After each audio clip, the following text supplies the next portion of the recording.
guitar-inspired songs that help unite the world, and we hope it gives you inspiration as well.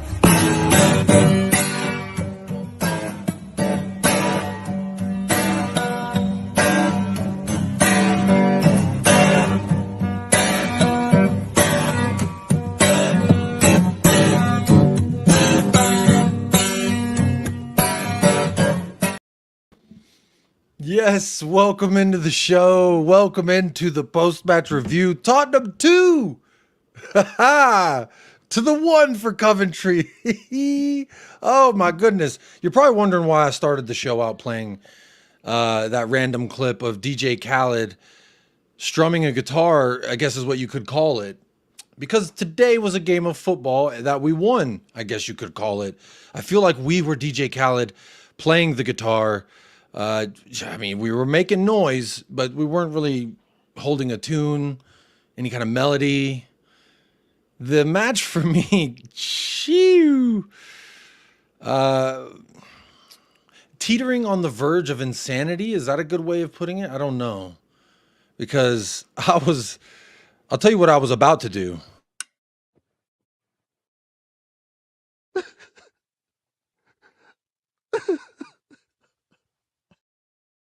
But luckily, baby, we've been blessed.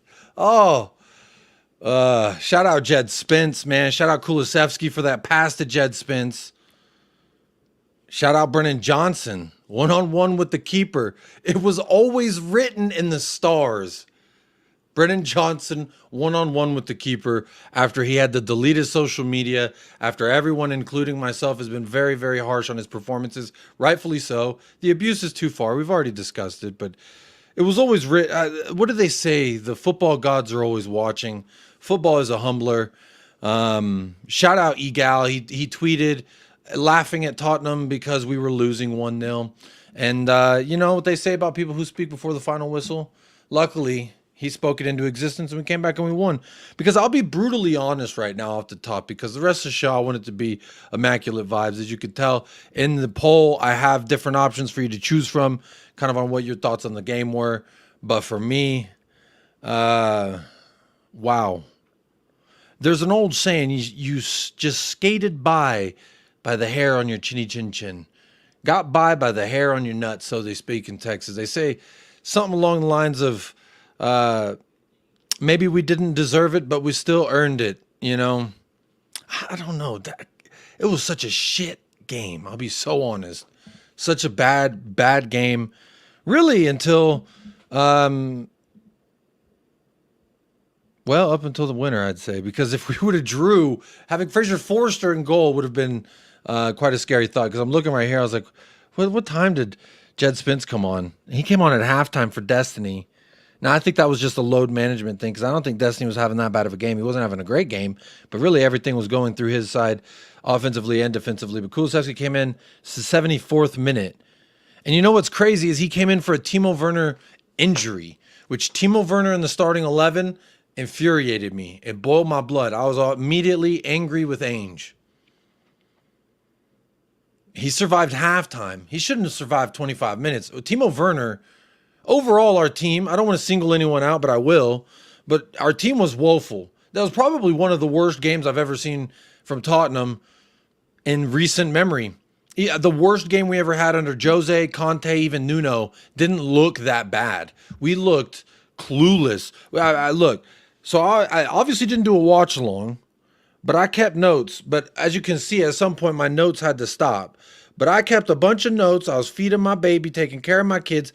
Look, Coventry v Spurs. You can see it. Taking my notes. I took my notes. Don't worry. I was keeping my close eye. There's a moment there where I stopped around the 78th minute because like the Stewie video that I just played. If you don't know Stewie, it's the little crying baby I just showed. One of these notes. Shit. 1-0 Coventry beat us out. That's a great note, by the way. Did a really good job there. But anyway, look, we'll get into it. We'll break it down. We'll get your thoughts. Obviously, we won, which we don't do this a lot because we haven't won very much lately. Man of the match and BDE of the match. So make sure you get to thinking whose yours are. But wowzers.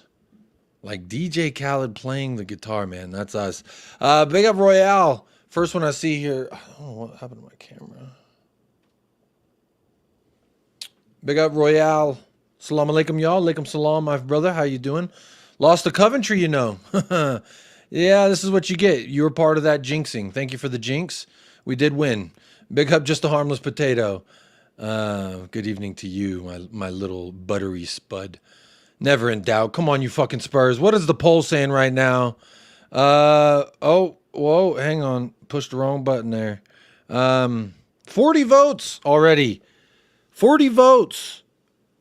And 39% says Ange got very lucky for Jed and Brennan Johnson. 29% says win never in doubt. ... LOL.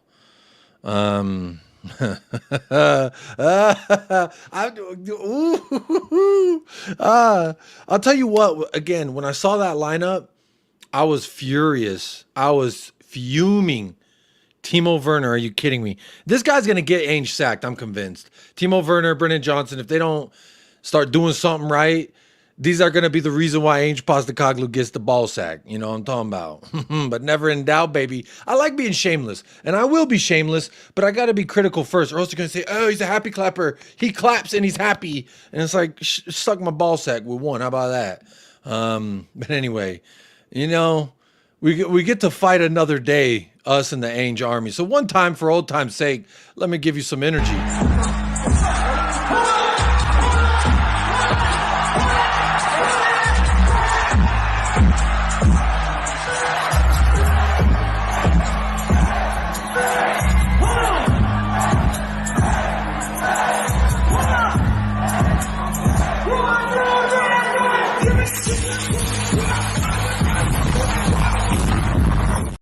Yeah, that's very lovely. Very nice. I'll tell you what, though.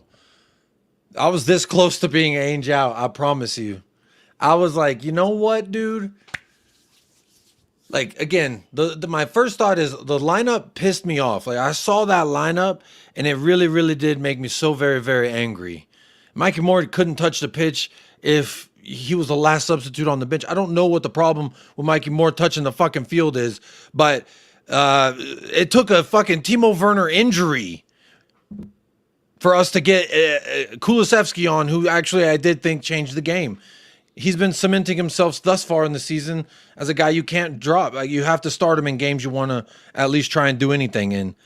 For me, Brennan Johnson coming off the bench, he played damn near 90 minutes when he scored that game winner. So the argument for me was always he's better off the bench than he is starting a match. He didn't start, but still came off of the bench. So maybe it still holds true. I don't know. But big up Eugene.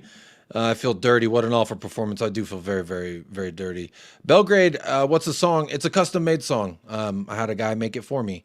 So don't you dare do anything with it or I'll copyright you. How about that? I'm just kidding. I don't even know how you do that. Brennan still sucks. But come on, you Spurs. Big up Jordan. We'll talk about it, man. I was ready to be Ange out until Johnson scored, and even now my faith in him is close to being gone. I'll tell you right now, the faith has been taking some punches. Much like the Kevlar vest of a guy in a shootout. I thought we were finally going to get shot in the appendages in which are not covered by the Kevlar, if that makes sense. I thought today was the day that I really had to just join the fucking Dark Vader and all, you know. I'll tell you what I almost was like. Am I dreaming? Yo! What's the point, man? Even I can't even take even the guitar cannot help me. Fucking hell.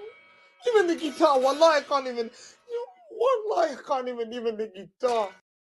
That was literally going to be me. I don't know about a guitar. Maybe the cello. Maybe I would have just shittily played the cello. I don't know. Maybe I need to learn a very sad song for the day that it feels like we're nearing the day where it's an eventuality that Ange Postecoglou does get the sack. I pray that that doesn't happen. I can't bear the thought of doing again what we've done fucking again and again and again and again and again. I need us to just stick with something. And I'm so thankful. I'm so thankful that today is not the day in which, because I'll be honest, I told people when I saw that lineup, this is now on Ange, bro. You started Timo Werner. You started all these players on there. It's Fraser Forrester. Are you fucking kidding me? He's really better choice than Brandon Austin. Did you see this dude in possession? I cannot believe in a team that uses the goalkeeper as an additional passing option that we even thought to bring Fraser Forster to the trip to Coventry City. I don't know how far Coventry is from London, but you shouldn't have fucking put him on the bus. Reguilon was on the bus. I thought that was interesting and very good to see. Mikey Moore making the bench. But again, I'm a little all over the place because my thoughts are still all over the place. I want to be more succinct. Let me keep saying hello to the chat. I'm getting distracted with my emotions here. Big up Bobby K. Says big up Jacob and everyone in the chat. Big up to you, Bobby K. Spurs GCTV. Big up to you. How are you doing? Ange has to go. I'm not joking. Really awful performance. Really, really awful performance. Click so one time. It was a very... He put his cojones on the line with that lineup because I seen it and I said, I don't like this. But I will admit that I have faith in Ange to know more than me about these players, to know who can come in and do the work. I trust in that. But that fucking trust was about as thin as some fucking dental floss. It used to be a bridge, right? It was a bridge. And then it became a smaller bridge and a smaller bridge. Then it became like a 2x4. And during that game, the 2x4 became dental floss. And I was walking the tightrope, baby. I was walking a tightrope. It's probably a good thing that I wasn't live streaming the watch along because I probably would have been overreactive like a lot of people. But, for anyone who's saying Ange has to go, I've maintained even before today that you're allowed to feel however you want to feel because even what I saw today as a major Ange defender, I don't see how we get a result versus Brentford. I think a draw would be good versus Brentford. I'm feeling not great about us going forward. Now, I would hope that with all those changes, that's why we look so bad. But Coventry had the same amount of changes to their starting 11. United's able to change out their starting 11 for these cup matches. To me, there was going to be no excuses for Ange POSTECOGLOU if we lost. No excuses for him if we won, except for the fact he got bailed out, baby. Sometimes you don't got to be beautiful. You just got to get lucky. And that's what I did in life. Big up Drewzilla. Big up everyone. Big up to you, Drewzilla. Good to see you in the house. Philip Bidwell says, big up you fraud. Hey, hello. How you doing? If other teams win ugly, they are praised. Bro, that wasn't even a win ugly. That was a... I really don't even have my full thought. I thought doing it an hour after we finished the match would be enough. And then I delayed it by another like 10 minutes. It's still not enough. Big up, Jacob. Poor selection. Played poorly overall, but a win is a win. You're right. A win is a win. At the end of the day, you played a game to win. And we did. So I can't be too upset. It's a results-based business. That is correct. And we got the results. So talk to me nicely. We got the results. So talk to me nicely. Speaking of talk to me nicely, Kate, just a girl who loves Spurs. Kate, if you want to jump on, let me know. You can come on and give me your thoughts as well. I ain't stream with you in a minute. Would love to have you on the channel. Says, I was so close to Ange out, Werner and Forster. That's a disgrace, but it was a masterclass, all planned, just like Super Mick. Come on, you fucking Spurs. Ange in. Yes, only just. But you know what? When it's a photo finish, oh, baby, it's a photo finish. At the end of the day, you're just trying to win the damn game. Now, I will tell you, my confidence is wearing thinner and thinner. But for today and for the next 24 hours, we get to enjoy it. In the spot, I came with the fellas. Ray Mac got hit in the back, his melon. So enjoy yourself today, every day that you can. We are so blessed. Thank you so much for the donation, becoming a sponsor of the show tonight. And big up Jim. Hey, what's nice? Do it twice. We got Jim and Kate, the lovely couple. I'm gonna go ahead and say it. My favorite Tottenham Hotspur couple on planet Earth because, well, I just think y'all are so darn great and you're fantastic human beings who I hope fantastic things happen for. And Jim, you are one of my favorite Spurs fans overall because you never waver. You never waver your support, and I take strength in that. Jim says, Ange in the quad is back on, Jacob. We are like the rising of the phoenix from their flames. It's onwards and upwards. Keep the faith, Jacob, never in doubt. Hey, I'll tell you what, my mood right now is it was never in doubt. But how I felt about 80 minutes into the match, there was some doubt. I'll be very, very honest. There was a Scotian a scotch amount of some doubt. So big up Jim, big up Kate. Appreciate you both for your very lovely donations to the channel and always being there for me as well behind the scenes. They're some of the good people, man. Go subscribe to Just a Girl Loves Spores. Why did I say it like a Canadian? Go support Spores. Boston, maybe? Hello, Jacob. Hello, Katie Kim. How you doing? Victory Wednesday. We're doing something. Hey, and normally on Wednesdays, I like to say Happy Hump Day because it is Wednesday here in El Paso, Texas. It is just past 4:40 in the afternoon, so almost midnight for y'all there in the UK, so it's probably late for you, Kate. I know I did drop you the link, but I know it's probably late for you. But shout out Brennan Johnson. There we go. Every single time. Every time possession, but it doesn't win games. Look, hey, we're too blessed to be motherfucking stressed. Yes, Drusilla, you already know. Am I the only one that's bothered Brennan Johnson didn't clap at the fans cheering for him after the game? He did. I got the bookmark, buddy. He did clap the fans, although seeming to do so reluctantly. Let me do that. So Son pushed him. He said, "Fuck the fans," and Son said, "No, go give him a smoochie." And then he went over there and I think he gave him a smoochie. Well, he didn't look happy. I'll tell you what, it really doesn't look good. This guy, Trevor Basuma, says this is actually really sad. Abuse from the rival fans is one thing, but you don't expect it from your own to the level I see across social media. A lot of support here for Brennan Johnson on the Twitter and everything. So that's always nice to see. Again, I've always said two things can be right. It's very wrong to abuse somebody to a point where they got to run from whatever social media. That's just wrong. And it happens to content creators. It happens to grown men, professionals, like everybody who tries to put their face out there and do something. They're opening themselves up to criticism. And that's fine. Like Druzilla here says, and I agree with, criticism is fine. It's the abuse that's wrong. Look at Son. Son even looks disappointed. Like, which one of you in the crowd fucking talk shit on my man like that? But again, when you're a dog shit player, it's almost like you start drifting into this area where people are going to take it too far. Things always get taken too far. And I think it's really got to stop at the personal things to Brennan Johnson. Now, maybe I've done it.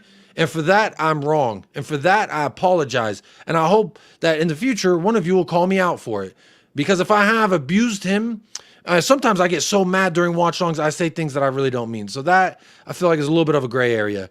But when I'm doing a show or an episode, I try to always remember the human being behind it. And I feel like, for the most part, now I'm not perfect, but for the most part, I have always said, he is infuriating. I'm done with him. I think the worst thing was this year when I seen him start. I just said, I'm done with him. I'm done. I don't ever want to see him again. Yada, yada, yada. And then he comes on and he scores a game winner today. So if Tottenham had listened to me, there would not have been a Brennan Johnson on the pitch. And speaking of a Brennan Johnson on the pitch, we don't have a Brennan Johnson on the pitch. We have a Kate with Just a Girl Loves Spurs. Hello. Hello, Jacob. I've got my pajamas on. I was actually in bed. It's late, I thought, do you know what? We won. It might have been ugly, but we won. So I'll jump on. Hey, isn't that beautiful? Now, I did enjoy the watch along. Obviously, I couldn't join the, not the watch along, the pre-match pump up over on Weird Tottenham TV. So I obviously couldn't host it today, but I was watching. I like to keep an eye on the crew, see how we doing. That was a fantastic show. And I felt the same way that you felt beforehand, which was a little concerned, worried, but overall, like, we should get it done. And we did. But is there a squeakier bum than that? Well, first of all, I'd like to point out I've got the score correct again, just to say. I did say a 2-1. I can't say my bum was squeaking particularly. I was more feeling like I vomited in my mouth for 80 minutes because it was so unbelievably awful to watch. I didn't know what I was watching. I saw Brian Daigle tweet something and I agree completely. And he said, for the first time in my life, I don't think Tottenham players actually know what Ange is asking them to do. And that's kind of how it felt. It felt a bit all over the place. Yeah, they did look kind of like lost at times. It seemed like everyone just kept giving the ball to Destiny, saying, "You know what to do, right?" And he's like, exactly. And it was like everyone kept getting caught in two minds. Timo Werner, it was like oh, great 1-2. You get the 1, but where's the 2? And it's just, I felt like that first half was probably the worst 45 minutes of Ange POSTECOGLOU managerial career at Tottenham. I could even go back. I don't remember now I probably could. I look back with recency bias, but I don't remember Antonio Conte having a 45 minutes that was that awful. Now, even when we couldn't beat that team whose manager was in jail, that was a shit performance. But like I'm part of me wants to just like, shamelessly rip the shirt off Chuck Beer, Steve Austin, like smash him and just, celebrate the win. Cause damn it, it feels good to finally win again.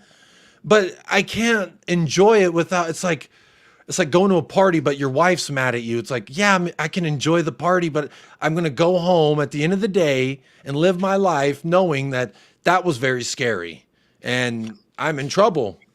I've already done the Steve Austin rip the shirt off chugging beer earlier, so I'm calm. Hey, big up Jim. Bet that was some fun.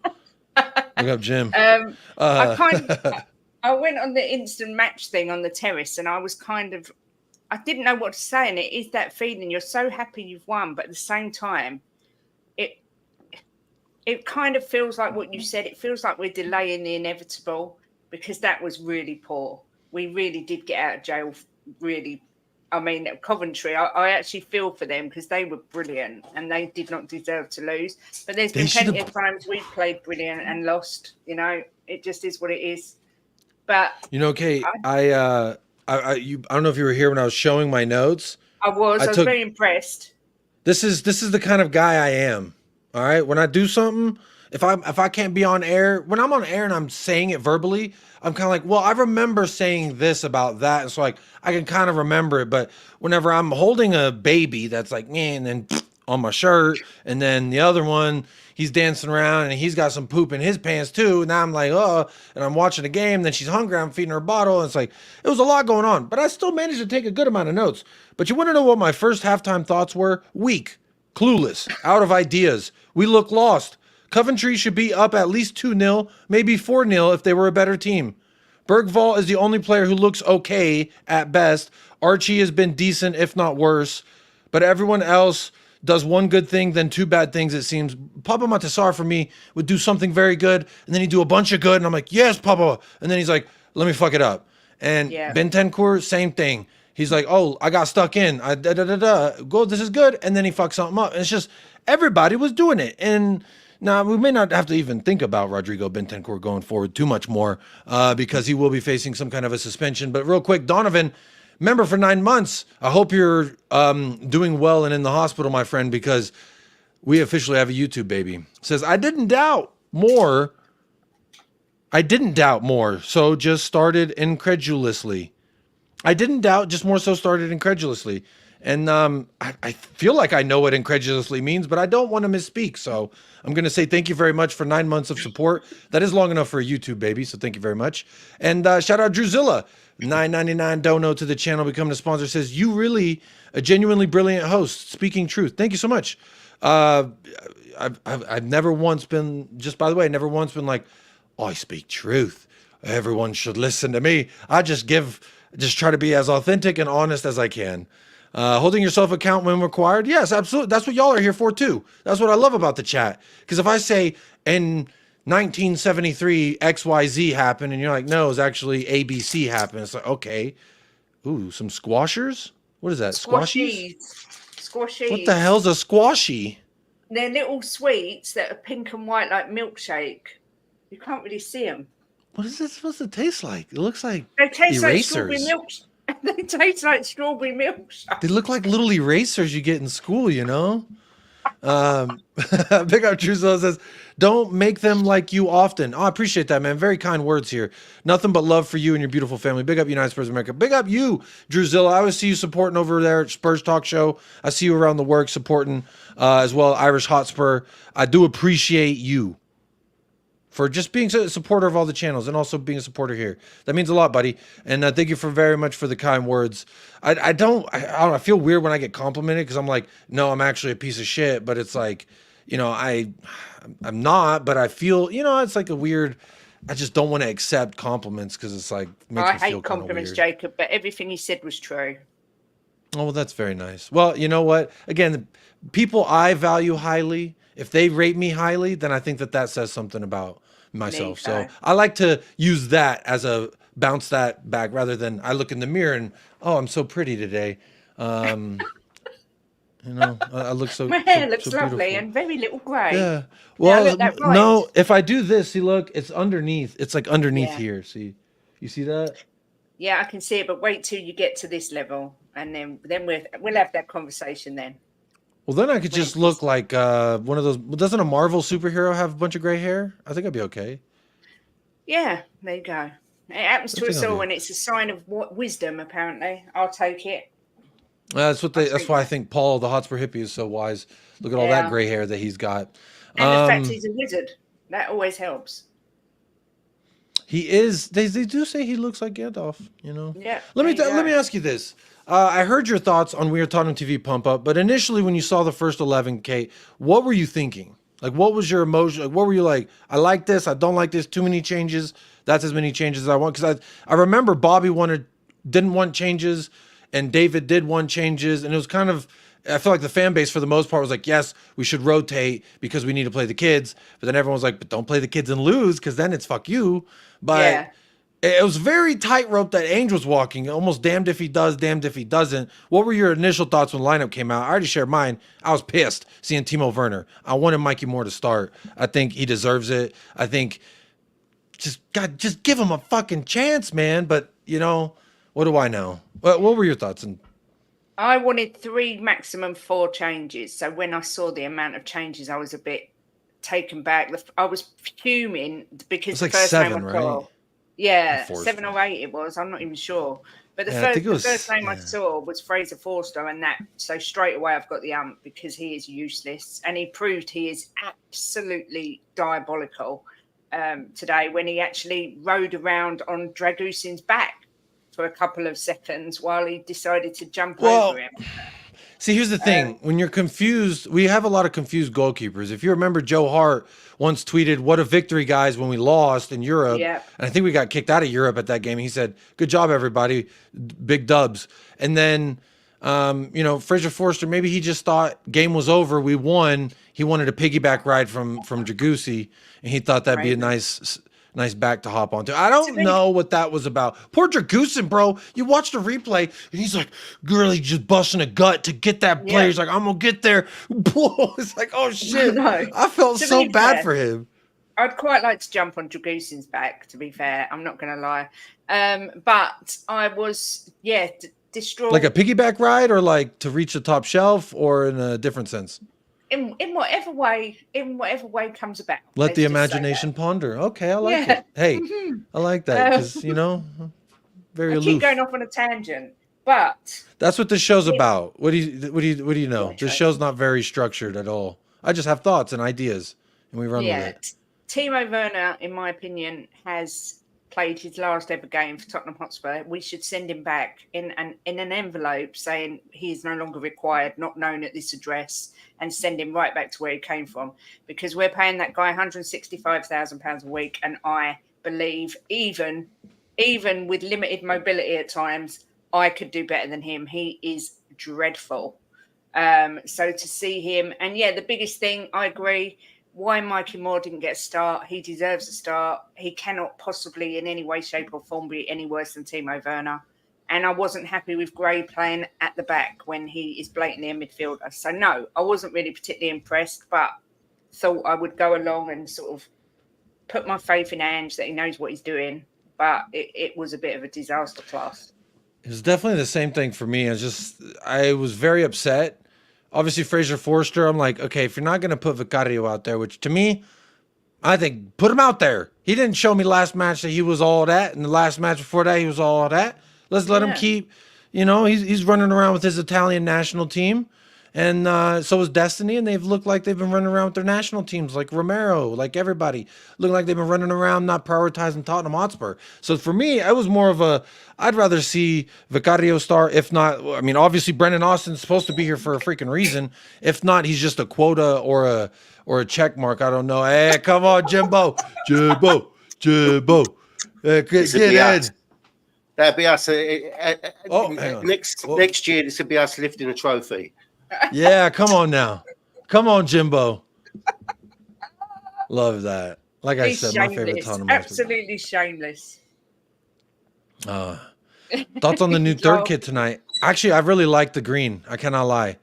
But I was wondering in the first half, it's like maybe the players can't see each other very well. That's why, you know, maybe the green on green, you know, maybe was a bad idea optic-wise. I don't know. Again, I try to find excuses for what I was seeing. But obviously, yeah, that 11 for me, I did not like it. It very much upset me, but I did take a step back and say, you know what? I'm going to say Ange knows more than me, first of all, about the sport. He's been a manager for 30 years. I didn't even play for 30 years. I played for like 20-some years, and I've watched for 20-some years. And so there, he's already got me beat there. And then I say, well, who also sees these players day in, day out? Ange POSTECOGLOU. Who is a better determiner of like a professional athlete's capabilities in his system? I would assume him as well. So with all this, I said, okay, I'm going to put my faith, and this is where faith and hope and the glory, like magical gray area of Tottenham support, where I said, okay, this is all on him though, because I don't agree with a lot of what I saw in the lineup. I didn't. I agree. I didn't want to see Archie Gray as a right back. I was thinking we would see Reguilon and Jed Spence, to be completely honest. Reguilon, I think, is in our Europa squad as well. So, yeah, I mean, you got to play the dude at some point, no matter how much you don't like him, because Jed's not in it, and he is. So it's a little bit of a weird position for me, because I'm like, okay, Archie Gray. But obviously, he's supposed to be the backup fullback and the backup central mid and apparently the fourth option center back. That's allegedly what he is for us right now. And so I guess getting him some game time there, I accepted it. And then I go, Dragusin, that makes sense. Ben Davies, I don't like it, but he actually had a really good second half. He was one of our only guys who looked capable for moments in the match. He had a header or two that the goalkeeper had a couple great saves as well for Coventry. Yeah. I don't know who that goalkeeper is, but he had a couple phenomenal saves. Two, I think, were like, wow. And we eventually, you know, knocked the door down. But it was very, I just had to look at that lineup and say, that's you, Ange. You picked Forster. So if Forster fucks up, that's on you. Last year when we got knocked out the first round of Fulham, I could excuse it. I could say, look, he just got here. The transfer window's about to close, and we got Davinson Sanchez out at that window, and he started that match. And that's why he rotated, because he wanted to see what he could get. But this was a rotation not to see what you could get. This is a rotation because you're just trying to manage game time, but you have to win this. I put in the thing, is this a must win? And I always said yes. I had, you know, the question comes up, if you lose this game, next game, then is that enough for Ange? For me, I said 2 wins have to be. 2 wins and a draw is the least I can accept. If we lose to Brentford, I'm going to be very, very hurt, but I feel like it's more likely now being what I saw today. Yeah. So it will hurt less, I think, now after what I saw. But I still think we should beat Quarterbag, Warabag, Whataburger, whatever their name is. Carrier bag, yeah. Carrier bag, Carabag? I don't know. Do you have carrier bags in America? I don't know what that is. What is a carrier bag? I just assume that's what you do when you carry your bag. You carry a bag. Big up Peter, gifted some memberships here. Let me find you in the chat real quick. Big up Peter, grabbing a sponsorship tonight on the show for the post-match reaction. Robert McGuire, Ronnie, big up Ronnie. AB15, Elder, that's a City fan. Hello, Elder. In a coma as well. Hopefully the membership will wake you up out of that coma and you can enjoy the win. But again, I'm a little perplexed on like just how I'm supposed to feel. And a lot of times that happens when it's a result that I'm like, huh, that's interesting. Like Newcastle, we lost and I felt like we should have won, but we were toothless. And it was like, huh, interesting. And it doesn't make me feel good necessarily, but we did win. But again, I feel like Brennan Johnson, when they pushed him towards the crowd, I just like, I feel like the players recognized that they knew that was a shit performance as well. They didn't look ecstatic at all. Jed Spence scored his first goal for Tottenham Hotspur ever. Just goes and picks the ball, and the most you get is, yeah, come on. Yeah. And I want to take a second and talk about Jed Spence, because a lot of talk is going to be about, obviously, the storybook ending of that game with Brennan Johnson, and he just deactivated Instagram, and he's going through the wham abuse and the wham, he's getting all the whams out. And he got us over the line, so we didn't have to see Fraser Forster in a penalty shootout stand there like us. I would have and I would have been so mad at Ange if we went to a penalty shootout and we lost and if Fraser Forster's in it. I would have said, I would have been so angry. But the good thing is we did, it's like, I don't know. There's going to be a great metaphor that dawns on me tonight. I know I'm going to wake up in the middle of the night and be like, this is what it's like. But it's like, in regards to my feelings about Ange, because I was like, okay, buddy, I don't know what the fuck that is, the lineup. Then the first 45, I said, okay, buddy, it's time to get Werner the fuck off. He is pissing me off. Like, I will grab that little German man. And it took him getting injured for him to come off of the pitch. He shouldn't have come out at halftime. He shouldn't have. You subbed off Destiny at halftime, and I was like, okay, that was clearly for fitness, because we need Destiny at the weekend. I understand that. Keep Destiny healthy. Yes. So you put in Jed. Thank you. I wanted to see Jed start. This is great. 45 minutes of Jed. I want to see what he could do. He gets us the goal. But I'm going to get back to Jed in a second. But it's like, Ange, 70-some minute in that game. I was literally getting to the point. I was like, I guess I'm going to have to I guess I'm broken. What am I going to title the video? I'm broken. That's all I could think of. I'm broken. I'm done. I'm cooked. I'm dusted. I don't know what the correct way have been, because as a huge Ange defender, to see that lineup, to see the 75 minutes of what I saw, when did that first goal come? Because we didn't really look good until maybe 5 minutes before that first goal. 88 minute. So we saw 80 plus minutes of just shit. And I try to not be so critical and be more immaculate, but there's no other way to dress that up. Like, I could put a little tutu on the turd. It's still going to be a turd, just a little fancy turd. And I was this close, Kate. I was this close. I was like, I might have to turn. I might have to. I can't believe in him anymore. He believes in Werner. I know Werner can't do it. And so, yeah, it was this close, but it's like, whew. I didn't have to do that, did I? I can step back from the ledge, my friend. I was getting very, stressed. And that's an understatement. I had two kids and they were both needing me, and I was like, I can't help you right now. I'm losing it. And they're like, Daddy, what's wrong with you, Daddy? Tottenham Hotspur, son. This is Tottenham Hotspur. And it's like, there's a photo, and I think I bookmarked it. And it's a little extreme. Obviously, it's a joke, so it's just bantering. But like, this is how Tottenham make you feel during the 90s. Let me do this, but it's just going to make Kate disappear for a second. But it says under this, it's like, oh boy, I'm excited to watch my team play. And then the entirety of the game, wow, I'm going to kill myself. And then at the very end, oh, nice, we won. And that, I've seen that meme since Jose Mourinho. Since Jose was our manager, I've seen that meme. And it's been relevant for him, for Nuno, who scraped some crazy wins, for Conte, who scraped some crazy wins, and even Ange last year. Sheffield United, we had no business winning that game, and we did. So it's like, it doesn't matter the play style or who's here. We're just always going to be squeaky bum team. I didn't know that when I signed up. I didn't know that, no.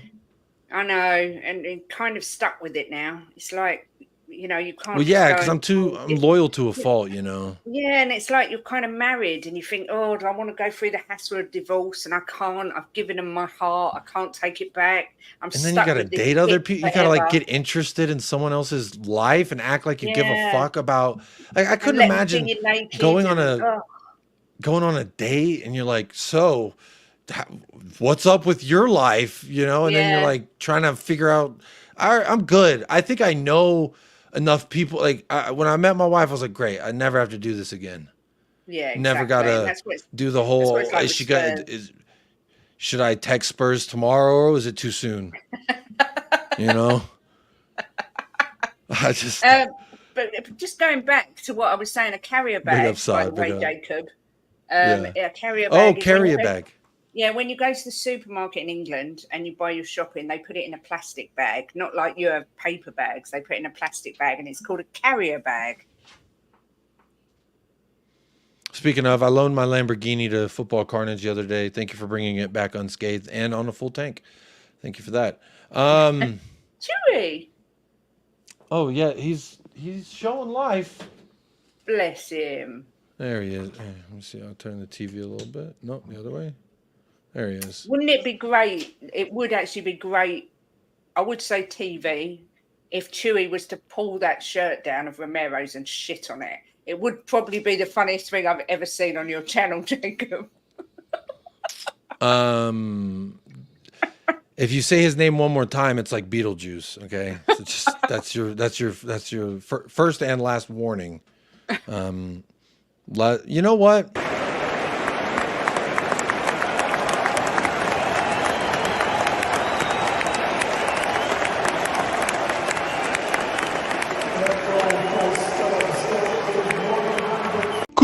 Cootie, can't you see? Sometimes your words just hypnotize me. I fucking love Cootie Romero. He's the fucking GOAT, and I hope you know. Good. All right. I'm going to stop it there, but I got more. All right. So this was just a little bit of that, the Cold War between USA and Russia. Let me flex my guns. You flex your guns. Chewy taking a shit on Romero. I'm going to have to draw the line there. That is where I will draw the line. All right. Speaking of drawing the line, that's a shitty segue. Big up Lazy 8 for the super chat.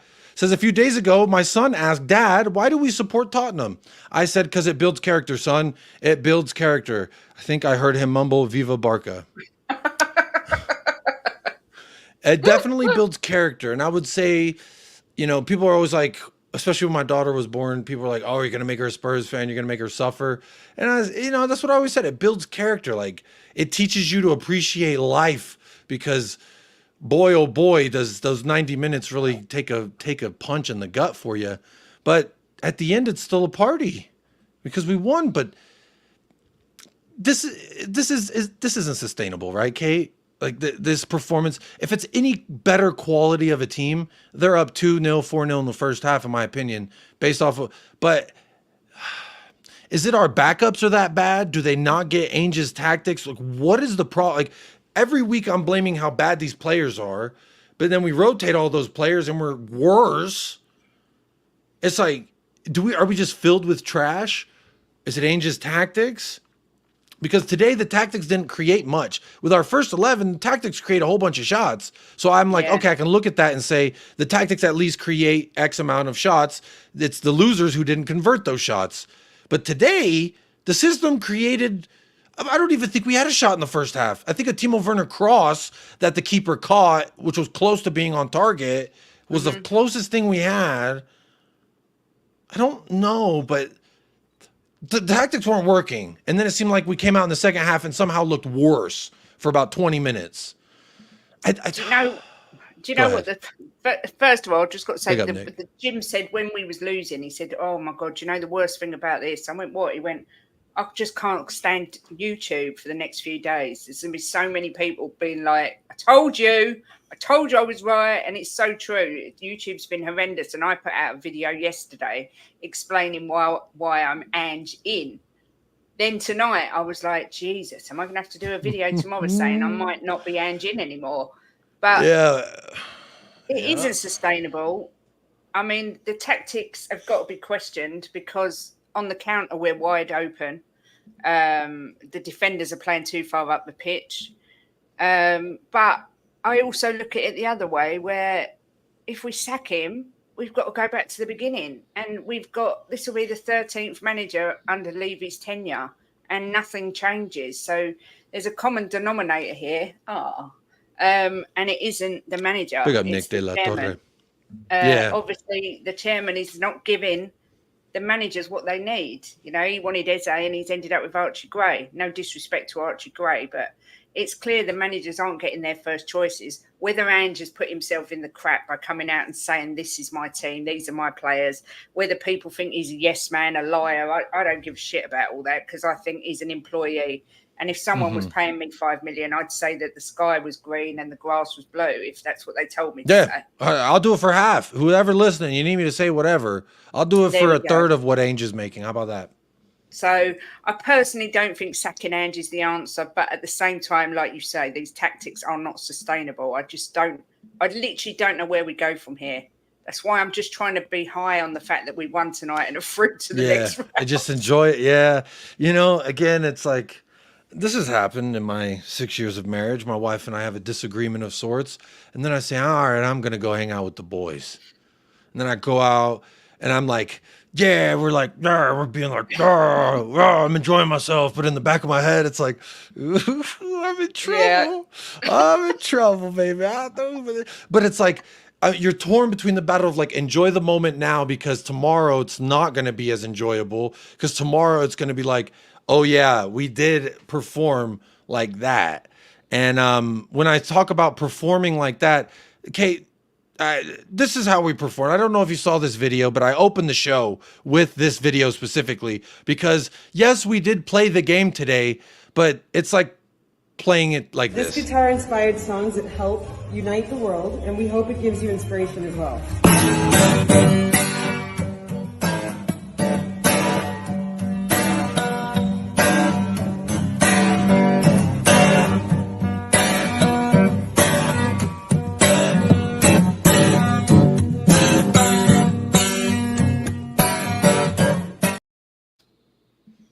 What'd you think about that? Did you like that song? I want to know how you got that video of Jimbo playing the guitar. Where did that come from? Oh no. Big up Jim. Jim looked better and is a better person than DJ Khaled. I know that for a fact without getting into DJ Khaled facts. That was, see, it's like, yes, he played the guitar. He did. You can't say he didn't. That's why, like, today, you can't say that we didn't win the game, because we did. Yeah. But did we win in life, Kate?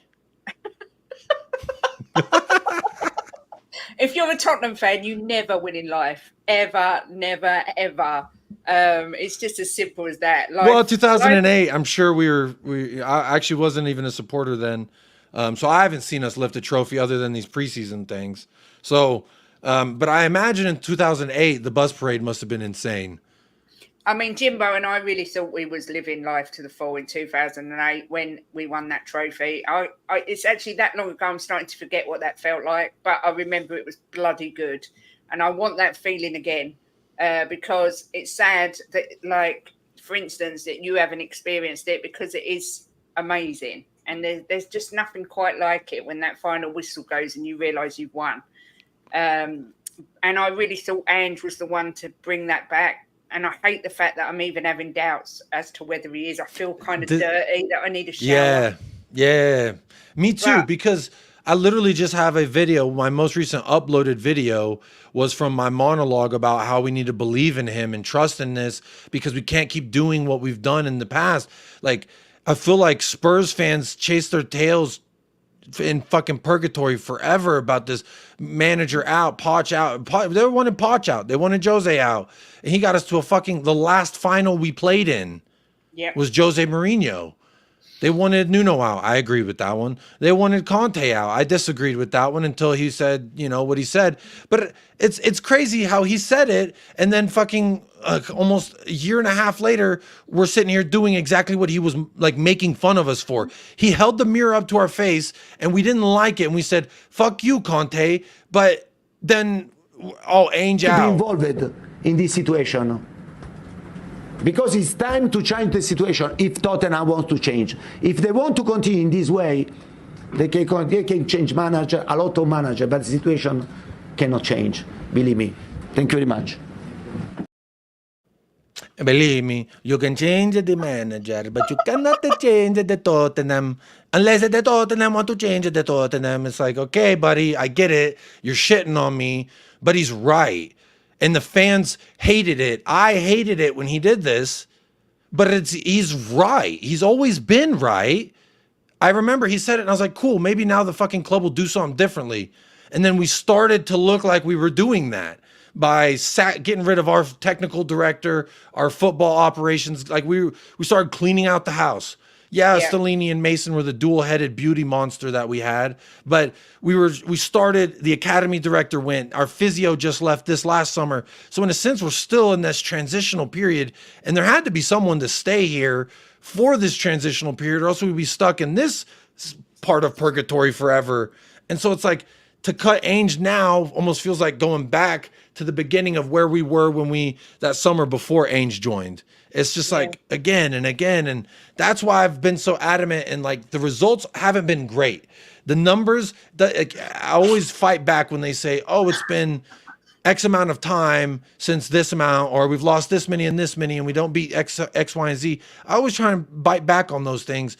But like, because of the faith and the belief that I have in him to at least be the person to help us transition to our next phase, whatever that looks like. And he wants to win. So I felt like this is his best trophy. This is the easiest one you can win. And it's not easy to win, but it is the easy. Ten Hag fucking did it. Yeah. Yeah, I hear you. I mean, I remember ringing up TalkSport in 2019 when they was talking about sacking Poch, and I said this would be the biggest mistake Tottenham ever made if they sack this guy. Fans have got to be careful what they wish for, because you never, like, the grass ain't always greener. And for me, the club's just not been the same since they sacked him. I swear, I really do feel that way. You know, we was on the brink of something magical with him, and the club could have backed him and pushed him over the edge, like Liverpool did when they didn't win the Champions League. They really invested hard, and then they won it after the year that they didn't win it. Whereas Tottenham just went, oh, well, we tried, we didn't win, we'll just carry on. You know, they didn't push it. So I don't think it makes any difference who's at the helm. We could go and get, a lot of people are saying Thomas Frank. We could go and get Graham Potter. We could go and get anybody in 18 months. Oh, don't. I know. Shout out Ben Kaufman. But yesterday, him and Kuva were driving me up a wall. Sam Allardyce. Graham Potter. Literally, I was watching. Shout out 3 Spurs boys. Big up to them. They hit 1K. They should be on 5K. But literally, I was watching the show, and I tried to leave because I was like, you know what? Let them have their opinions. I don't like it, and it's upsetting me. It's rattling me, and I need to fight back. And I'm just watching and watching. I'm like, and then I hear Sam Allardyce. I'm like, bro, what am I watching? And Graham Pooper? Graham Pooper. You know who I prefer? Ange, POSTECOGLOU. All right. I'd rather see this out, ride this till the fucking wheels fall off, than go with Sam. You go with Sam Allardyce when you're about to get relegated. Exactly. I mean, imagine if we got someone like David Moyes. I mean, God help us all. But this is what I mean. But it doesn't matter if we got any of them, or if we went and got, we've already had Conte, Mourinho. If we went and got, I don't know, Simeone or Xavi or whoever, I still think in 2 years' time, 18 months, 2 years, whatever, we'll be sat here having exactly the same conversation, because it isn't the manager, it's the club itself. And as much as people will say, well, then you've got to do something, you've got to protest, you've got to do this, I personally don't think there's enough of a dissent amongst the fan base to make a change, because for every one person that refuses to go to a game, there's 20, 30, 40 people who will. For every one person who won't buy a shirt, there's 50, 60, 70 people who will. And that might be a defeatist attitude, but that's how I see it. And my club is my hobby, so I just try and support it and look on the bright side of it as much as I can, because it's an escapism from everyday life. That's why I try not to get too upset about it.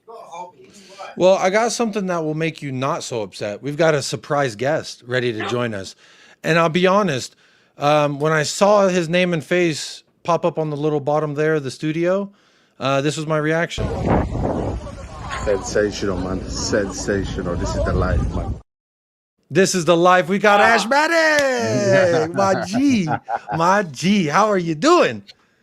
Boy, I'm here, man. I'm alive. I'm kicking. You know, my health is still wealth.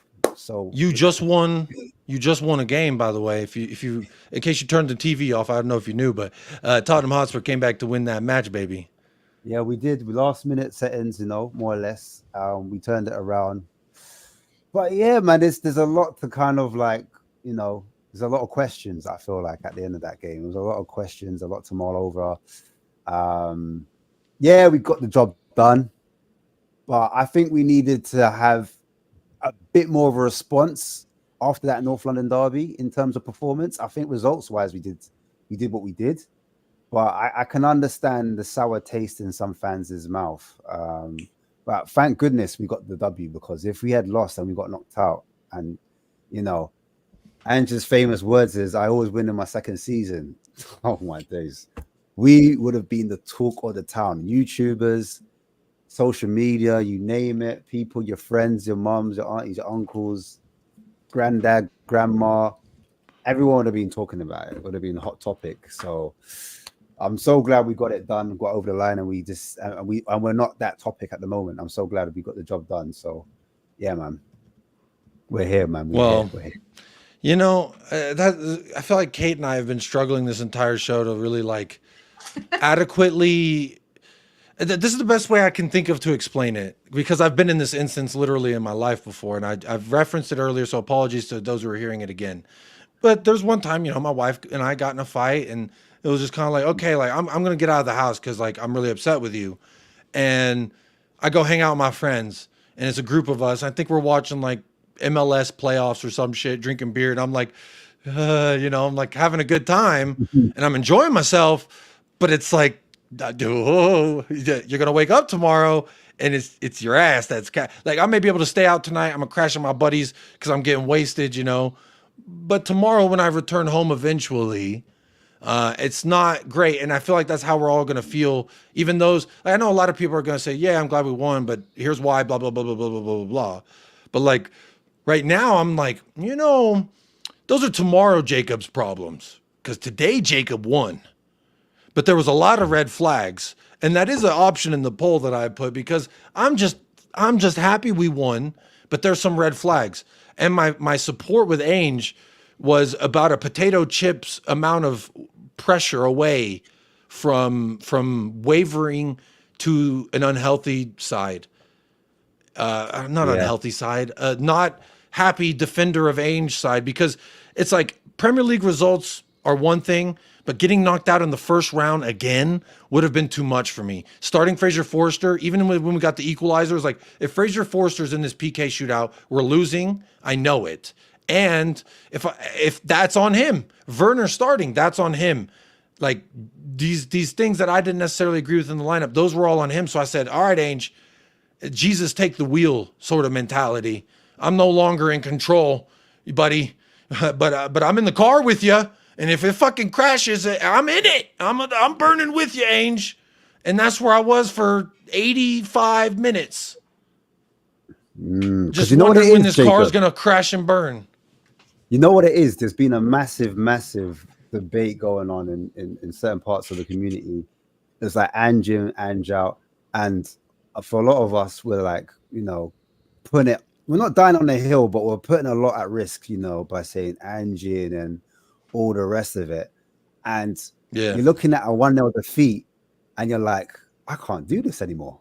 I can't do this anymore. I really can't, because it's getting too much now. And that's how it felt, because that first half we didn't lay a glove on them. We didn't have a single shot on target. Now it was one thing having, like, as my boy Deji says, domination. Yeah, I'm saying, you know, domination in the location. That's what he says. Right. So it's one thing having a lot of like possession in the pitch, but when you do not create not a single thing from any part of the pitch, and then the opposition are creating chances, it's hard to kind of like, you know, support that. It's kind of hard to support, especially after there was what 8-10 changes. Do you know what I mean? And you're starting to question: are we taking this? No, I think it was 7. I think it was seven that I counted. And I've heard people say 8, so maybe I'm wrong, but I counted 7. I've heard that. That's what I was going off. Because Odegaard's my starter, and I see him as my starter. That wasn't a change in the 11. Solanke's not a change in my 11. It was Werner. From the Arsenal. I think it's from the Arsenal game. I think that's what it was. Oh, okay. But like, I like. But you were right. You are right. It was 8 changes from the Arsenal game. That's true. Because Johnson started. But Odegaard's my starter. Even though he's out. So it's just, actually, I just remembered. Well, yeah, he's out. He's out. Yeah, he's out. And I mean, Ange said it's pretty significant too. Apparently, there are tweets bookmarked and stuff.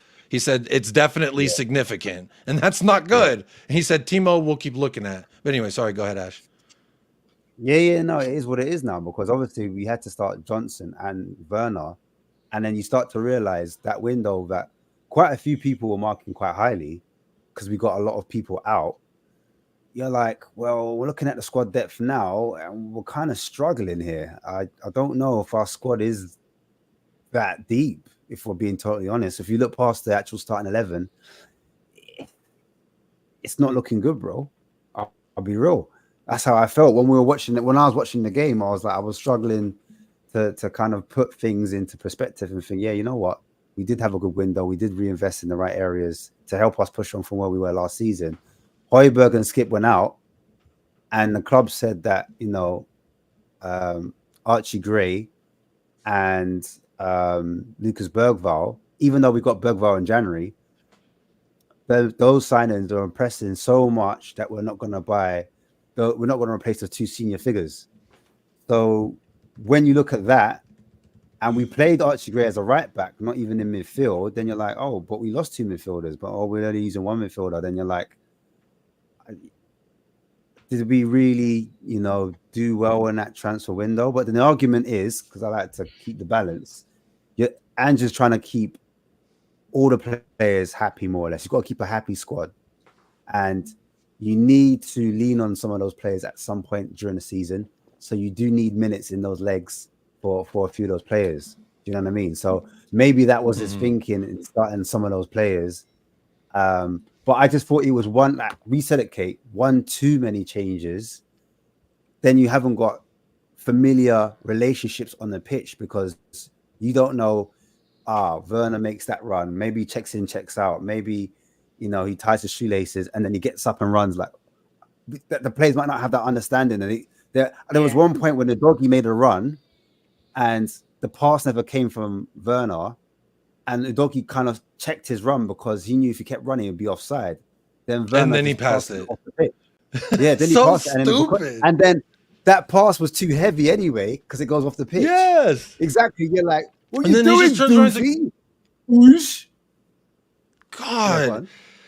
No, this is an indictment on Ange, right, Ash? For Werner starting, and it took an injury for him to leave the fucking pitch, and then Kulu actually made an impact. Exactly, because had he that's an indictment on Ange, bro. That scares the fuck out of me. He's gonna lose his job. Go ahead. Sorry, I'm no, you're right, bro. But you're finishing my sentence.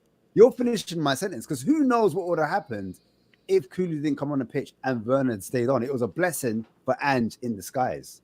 And this is what Ange was like. Oh, remember when Werner was announced, and some of the fan base was like, "Oh my days, can't believe we signed Werner." Some of the fans were like, no, it'll be all right, it's okay.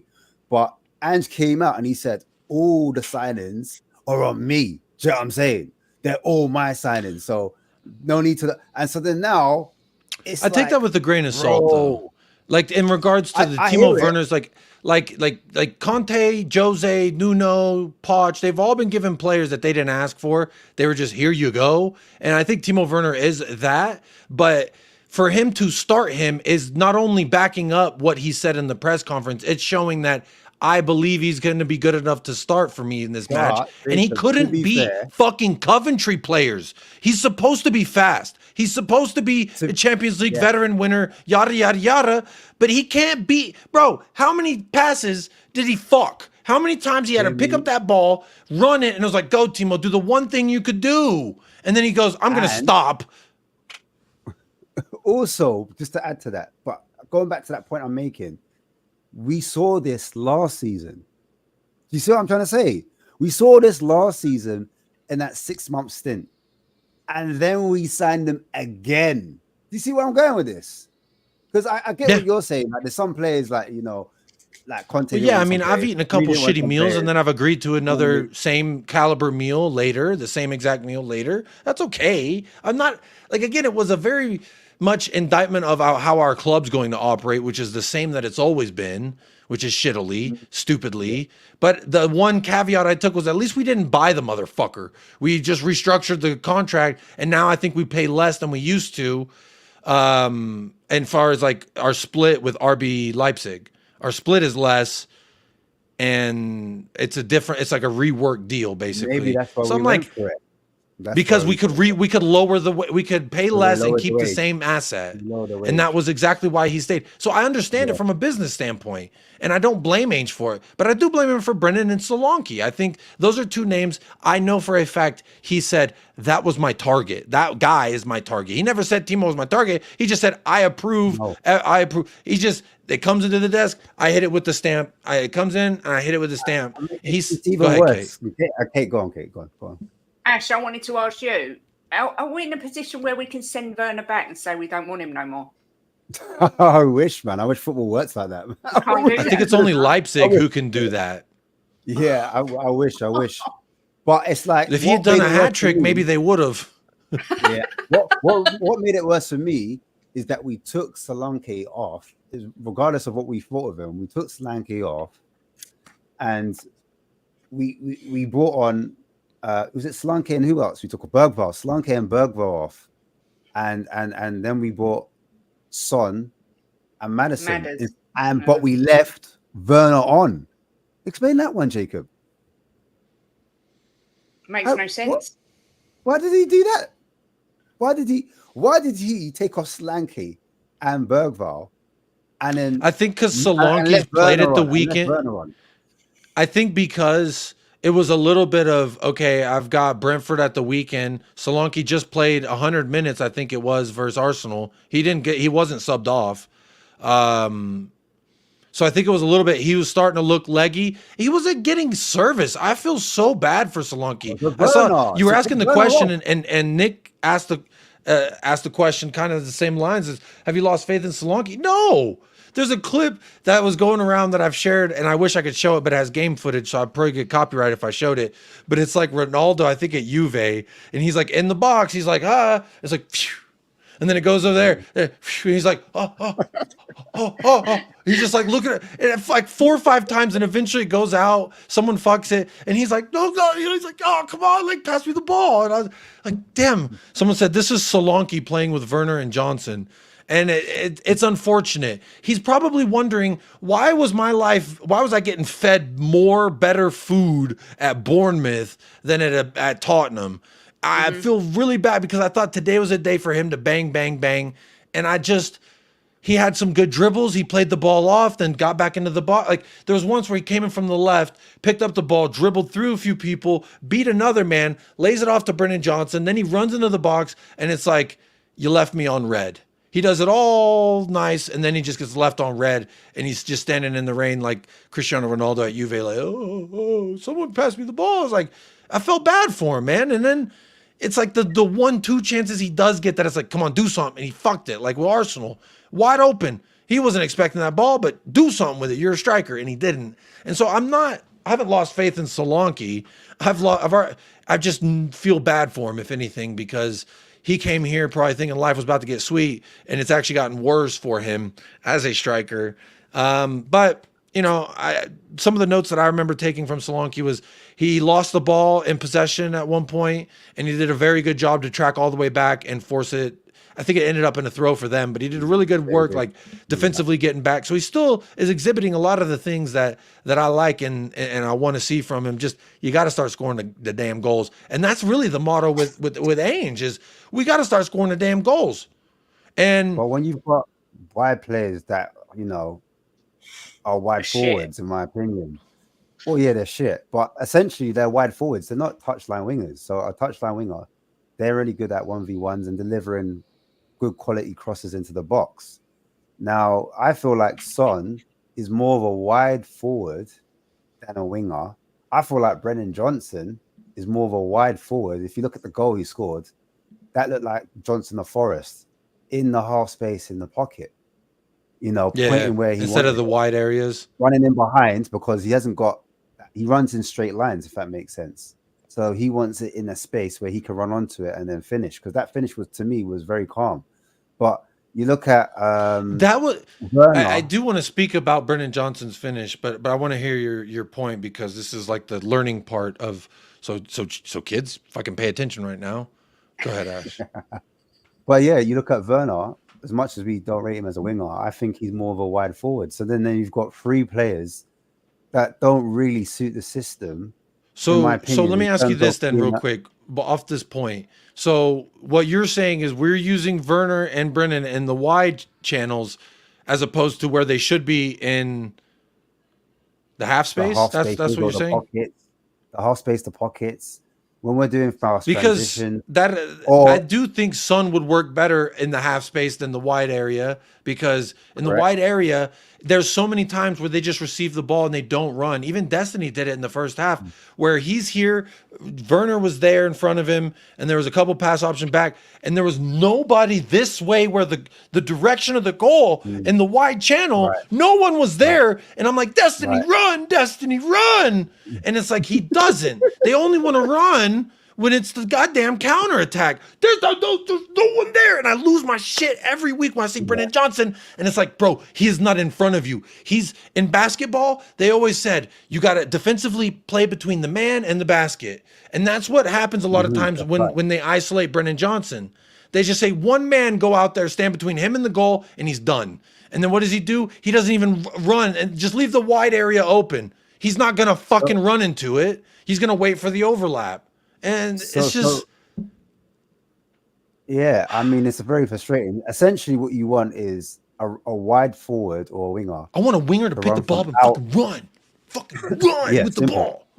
But these players, if they're going to play as wide forwards, I wouldn't be mad if they started in a wide position and they ended up in a half space position or in the pocket. So why Archie Gray the only one today that... Archie Gray and Solanke were the two that stood out to me as players who did pick it up in the wide areas, break the channels of the wide area and the half space, and get into the middle area. And I think Archie Gray won a foul, and for Solanke, when he did it, he laid it off to Brennan Johnson. I think his shot got blocked in the box, but they were the only two that did that. Sarr did a couple times. Bergvall, I thought Bergvall was our best player, large in part of the game, even though we were shit. He was the best, the least smelly shitty one. I don't know, but I thought he was turning around in the middle areas very, very well with the ball, very tidy, a lot of pressure.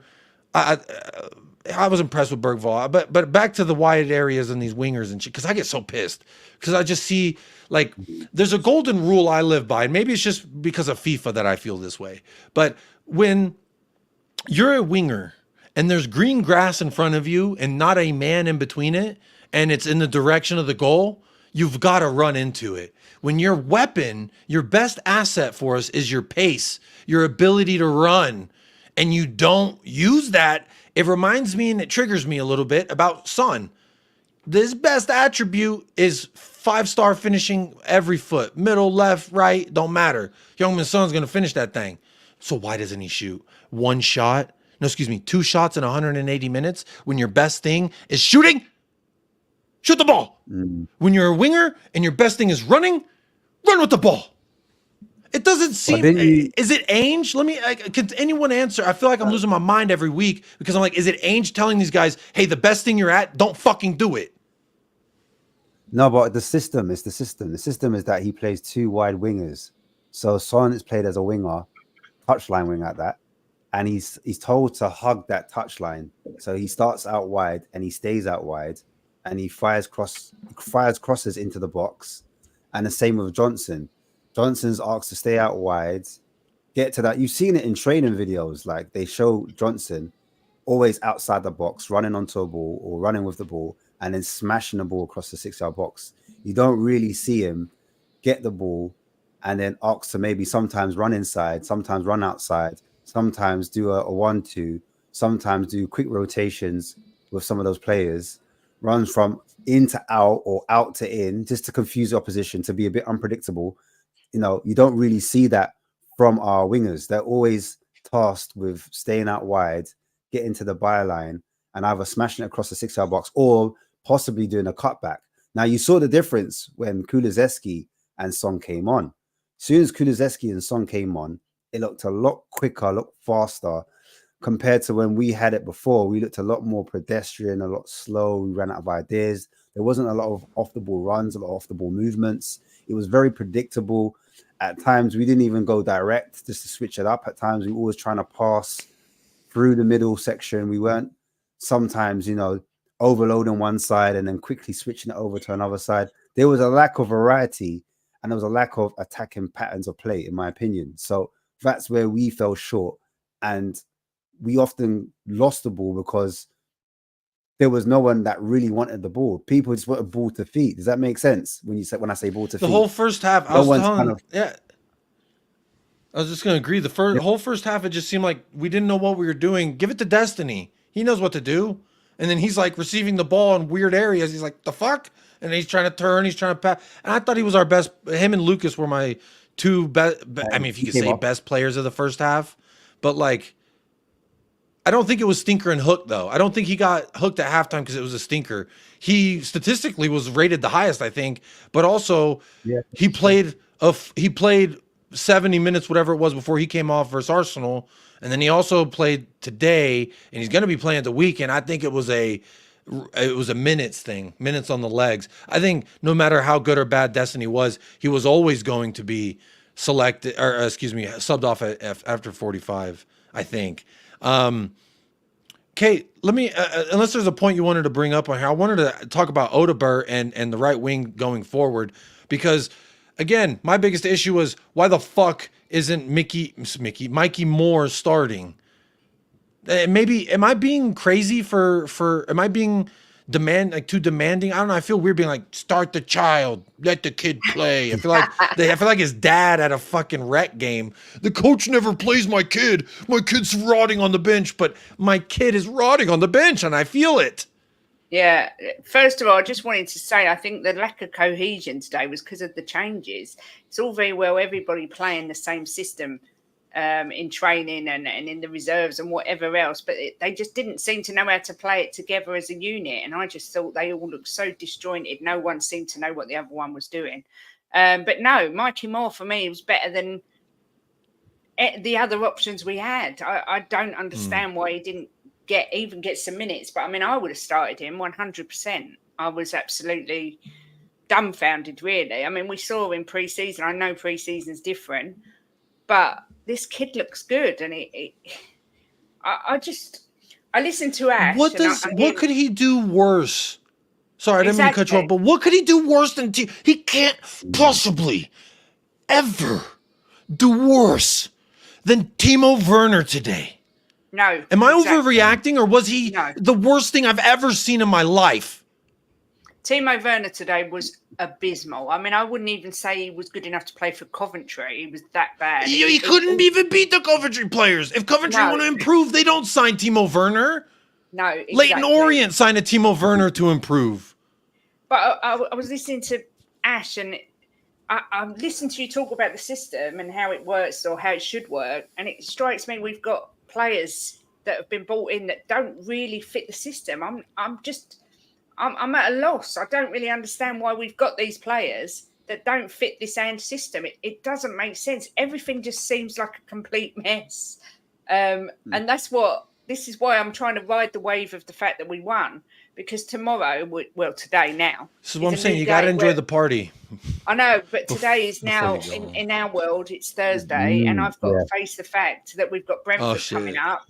And No, I still got like 5-6 hours until I got to worry about that. Again, that's tomorrow Jacob's problem.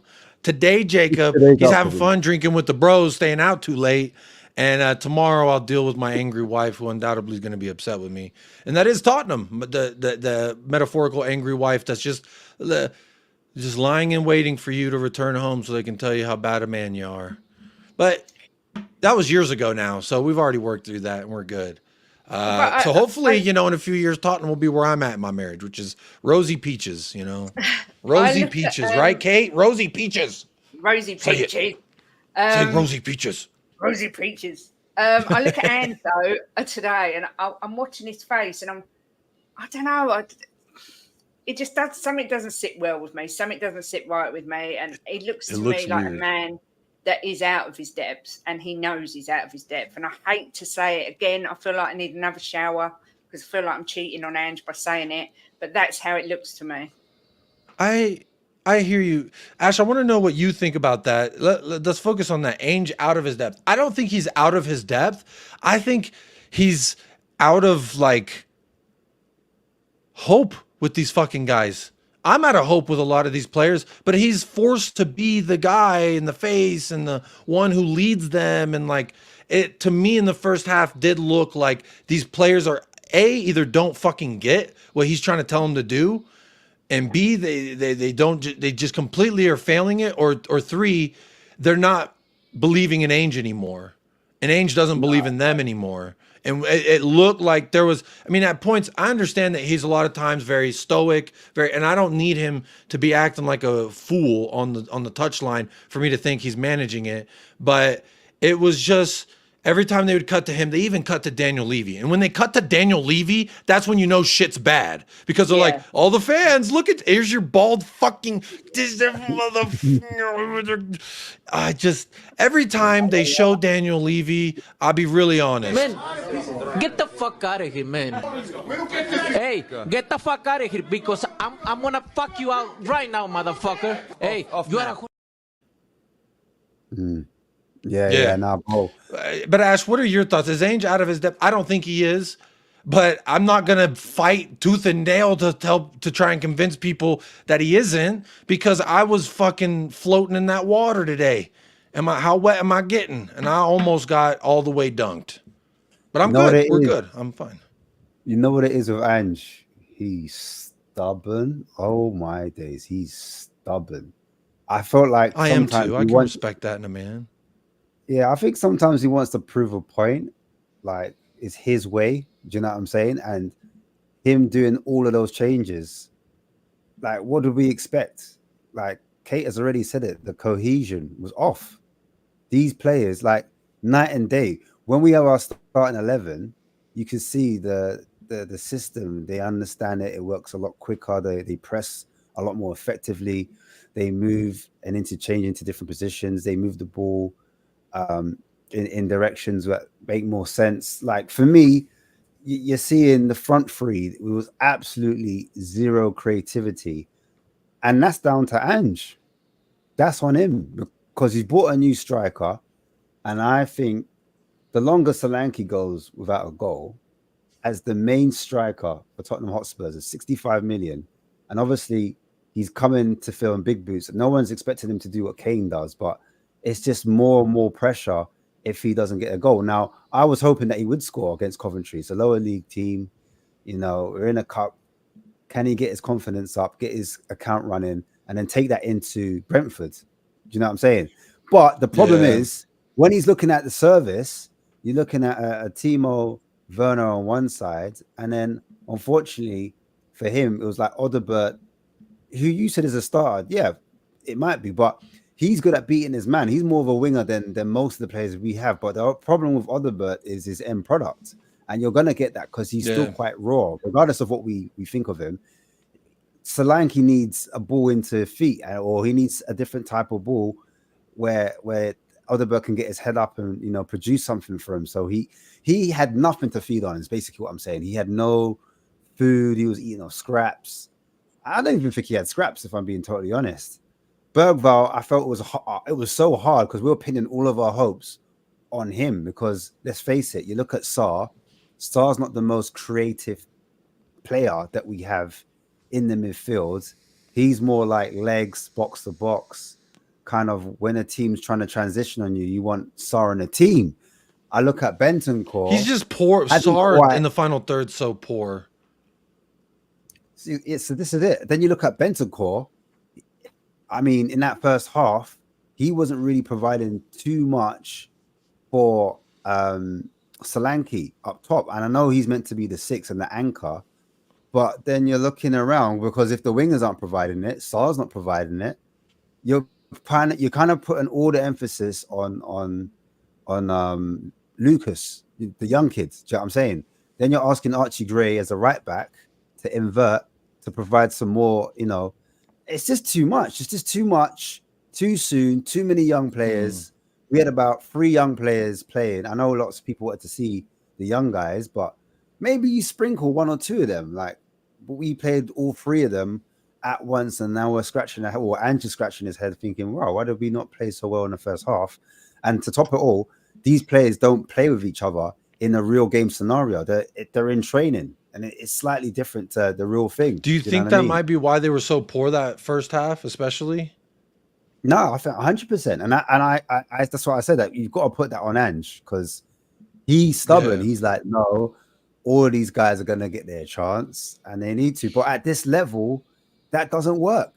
You'll get found out. You make too many changes. It happened to other like top managers. We were talking about on my other show, Arsene Wenger. He used to try and do that to other, you know, some of his teams try to change it too much, and then he'll get knocked out of the cups. And then people will be like, "You're only trying to take the top 4 as a trophy. Top 4 is not a trophy." And that's how it came out. That saying came out because of Arsene Wenger, how he treated the top 4 and how he was treating some of the cups because he started losing a lot of the cups because he was playing the kids. So yeah, I mean, it's a hard one, man, but it's not a hard one, really. Just do less. I mean, not do less, but don't play as many as the fringe players. Mix them with, because it's not fair on Bergvall. Imagine Bergvall now. Imagine you're a player and you're like, finally my chance. And I want to play with Maddison. I want to play with Son. I want to play with Kulu. I want to play with the ballers. But then all of a sudden, you're playing with Werners. You're playing with all the other fringe players. That's not the vision you had when you signed on the dotted line. When you signed on the dotted line to play for Tottenham Hotspurs, you would envision playing alongside Sonny, like feeding the ball, feeding Kulusevski in. Do you know what I mean? And he ain't got that. So real quick, big up David Shear for the super chat. Says, "Come on, you Spurs, Ange in." Hey, I'm still Ange in, but again, I was about 10 minutes away from. What's that, Ash? I said we all are. Yeah. Well, hey, our faith and our hope took a punch, and you know what? I'm just glad I didn't have to go to bed like Stewie Griffin.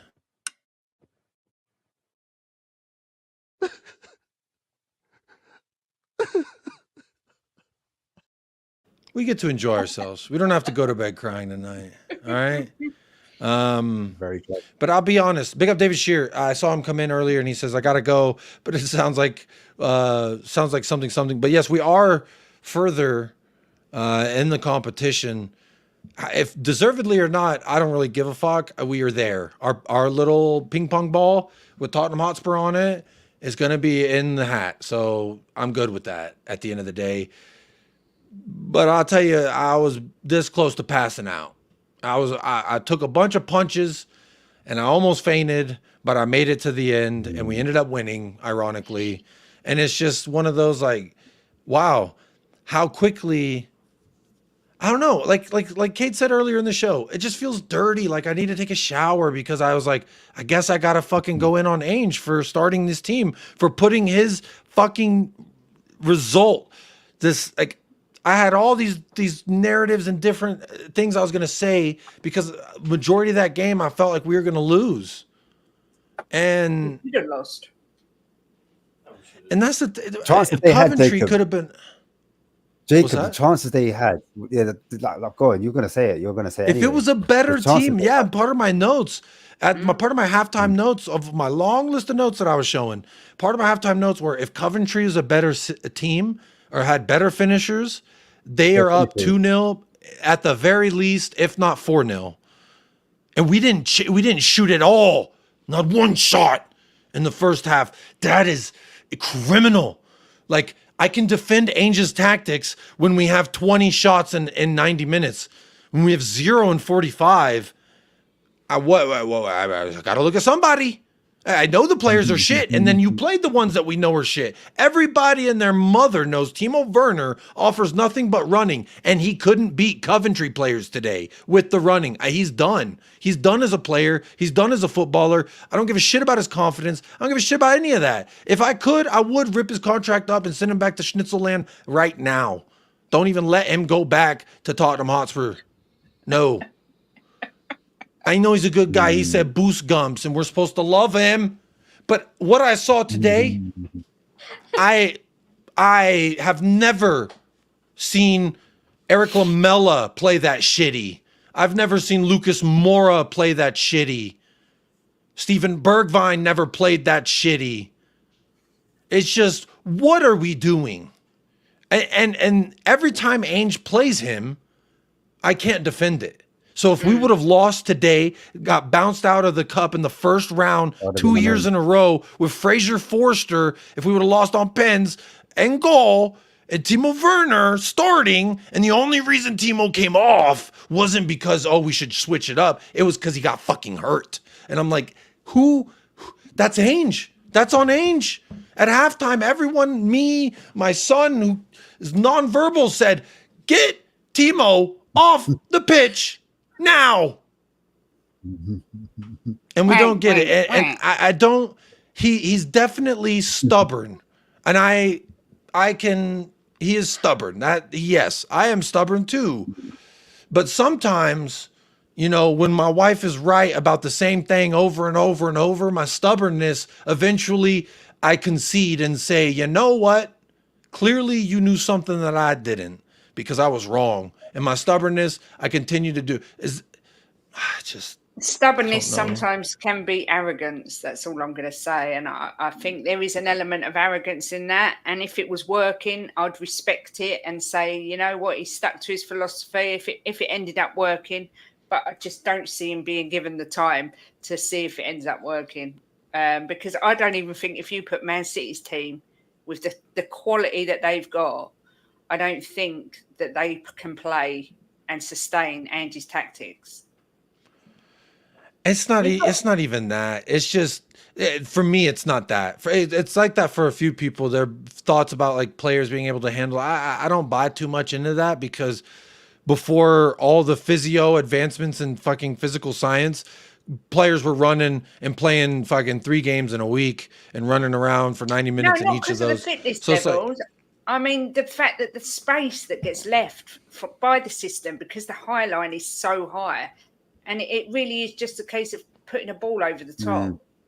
You know, yeah, today looked really bad. We were getting fucking peppered. Really I remember about 65, 70 minutes in, I'm thinking, our goalkeeper's been under a lot more stress than theirs. Granted, when we finally did pressure their keeper, he had 2 saves that I was like, wow.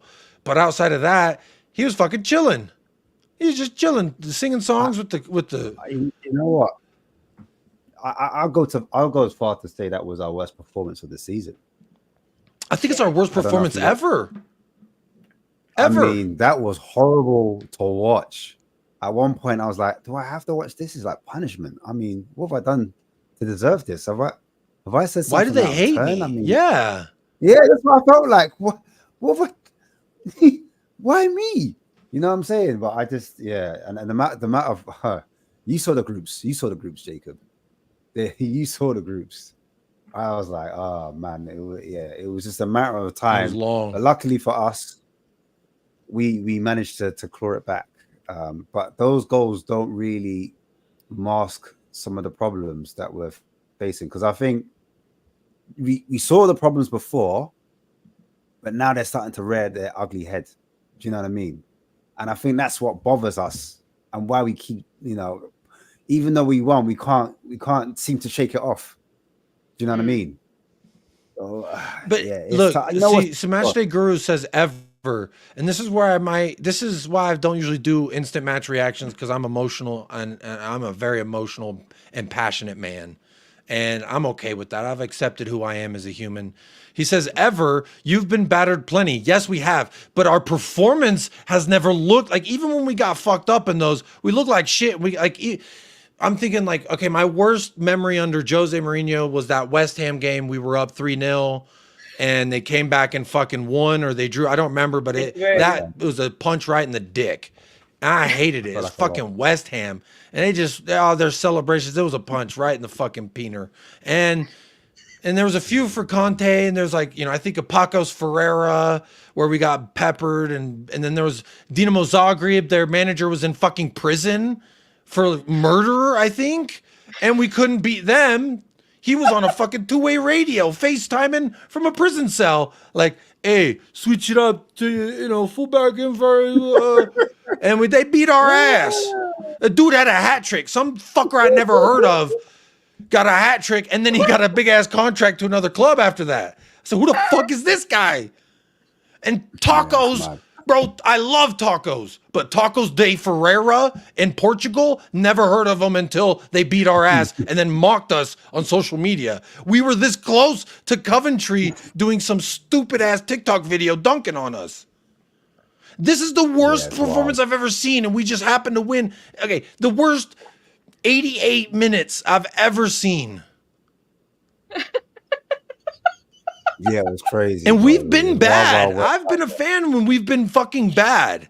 But it was even like, you know what? We fought. This was like, we were just fucking, you do it. Yeah. You do it. This guy just really rattled the foundations of my belief pillars that I've been propping Ange POSTECOGLOU on. Because of his selection of Timo Werner, I said, okay, is that those clouds over there look a little dark, my friend, but I guess we'll drive right into it. You're the captain. And then we get there and it's fucking, I'm going to say, and the storm's coming and we're fucking, we're about to sink. I'm singing Mayday, Mayday. I'm thinking about the title. I'm broken. Do I do the broken heart emoji or a sad crying emoji? These are my thoughts at the end of the game before we fucking scored. And Jed Spence, when he scored, it's just like, I followed him into the storm and now I'm going to drown with him, and I got to accept it. But now, hey, baby, we made it to Gilligan's Island. We don't have a boat anymore, but we made it to Gilligan's Island. We're alive. We didn't die. We made it. We just lost all our shit. So deep this, Jacob. Sorry to cut you mid-stream. Please do. I'm very emotional. But what would you do if Ange does another one of these, pulls one of these antics again, where he just changes 7 players again? If he goes with that same team again, where you've got Timo Werner, and listen, I know Johnson took his goal very well, and I already explained context in terms of I think he's more of a wide forward than a touchline winger, but him wide for me doesn't work. I don't think he had a good game up until that goal. I thought he really did struggle at times to create for his teammates. I'm not dunking it on Johnson for this game, but I'm just saying if you take that goal away from him, it didn't look too good. But how would you feel if we went with Johnson, Werner, like supposing Werner was fit, Johnson, Werner against Solanke, and we had the same midfield, same back line, and that same goalkeeper? Would you be mad at Ange again, or would you? I don't know. How would you feel about it? I think anytime I see Werner, I'm going to be mad. Let's just put that first out there. And secondly, big up Angelo Tyro, big supporter of the channel, says, sounds like Coventry won. They damn near did. We escaped by the hair on our chinny chin chin like a little pig with the wolf blowing on our fucking straw house, and we're hanging on to the straw. Please don't eat me, Wolfie. And he didn't. I've punched the wolf. We made it. We're alive. I'm just scared because the wolf's not dead. The red flags are the wolf. And the red flags were fucking blowing my house down, and not in a good way. Coventry made 7 changes. So to answer your question, Ash, I agree. I don't have a problem with the number of changes to our starting 11. That's not my issue. It's these players having no cohesion and ability to comprehend what he's trying to do. That's what it looked like. Now, I could be wrong. They maybe comprehend perfectly, just can't execute it. Maybe that's true. But if he does another switch, like Coventry made changes, United made 7, 9 changes, something like that, and they scored 7 goals. Making the changes is not the problem for me. It's obviously the quality when we make those changes and also the right ones. For me, Mikey Moore not starting on the Premier League and then we play him in the Cup, that's a change I want to see. Lucas Bergvall in the starting 11 is a change I want to see. Archie Gray get minutes, although he looked good at times, iffy at times. Overall, passing grade for me from Archie Gray.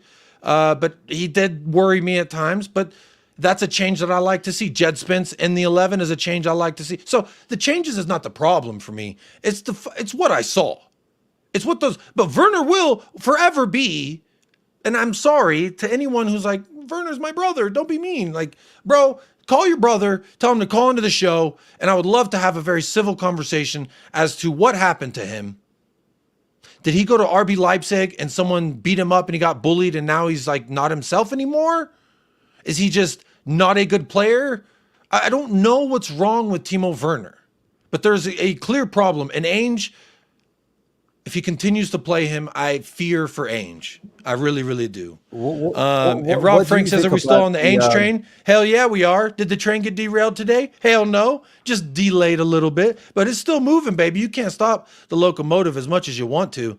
And I know you want to, but you can't. We're still tooting along, baby. Actually, to emphasize further how I feel about Ange Postecoglou, let me see if there's a clip that I haven't played. Here's how I feel about the Ange train.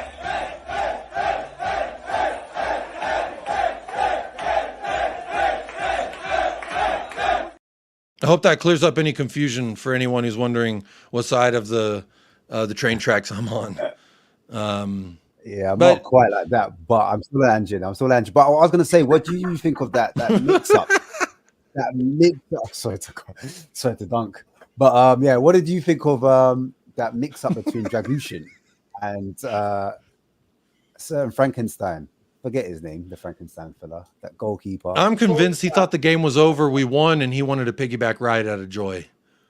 I'm going to tell myself that anyway. I think he sees what I see and thinks reducing is a bit fine and wanted a bit of reducing action. That's what I think. Well, Dragutin's got broad shoulders, so I could see why he would think that would be a capable place to land. I'm going to imagine all of our center backs, whoever play with Fraser Forster going forward, I feel like this is going to be the way that they look back at him.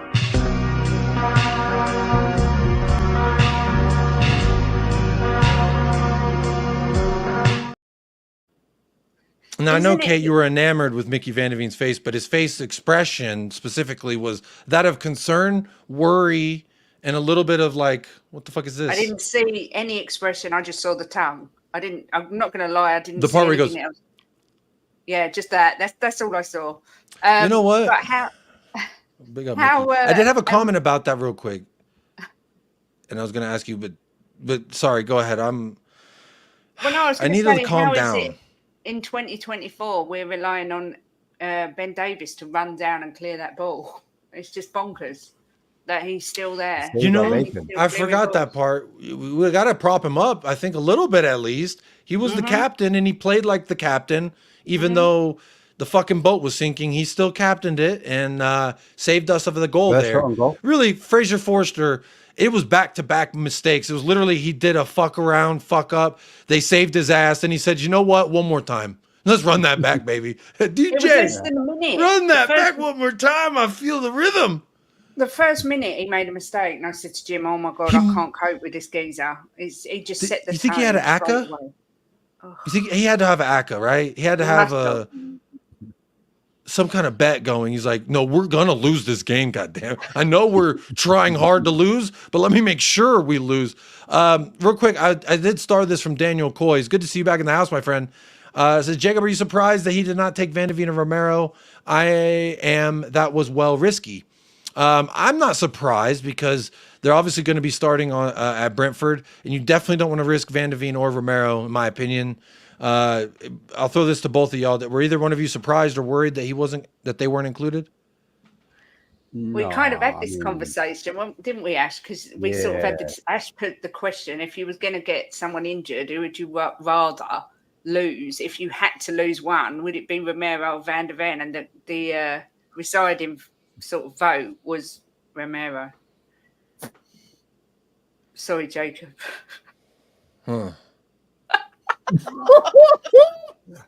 dare you come on Jacob so as talk such blasphemous? I mean, Feel free to unmute yourself and we can continue the conversation while this plays. I don't mind if we do that there. Look, I'll even do it this way. Where's that layout? There you go. Yeah, they can see us now.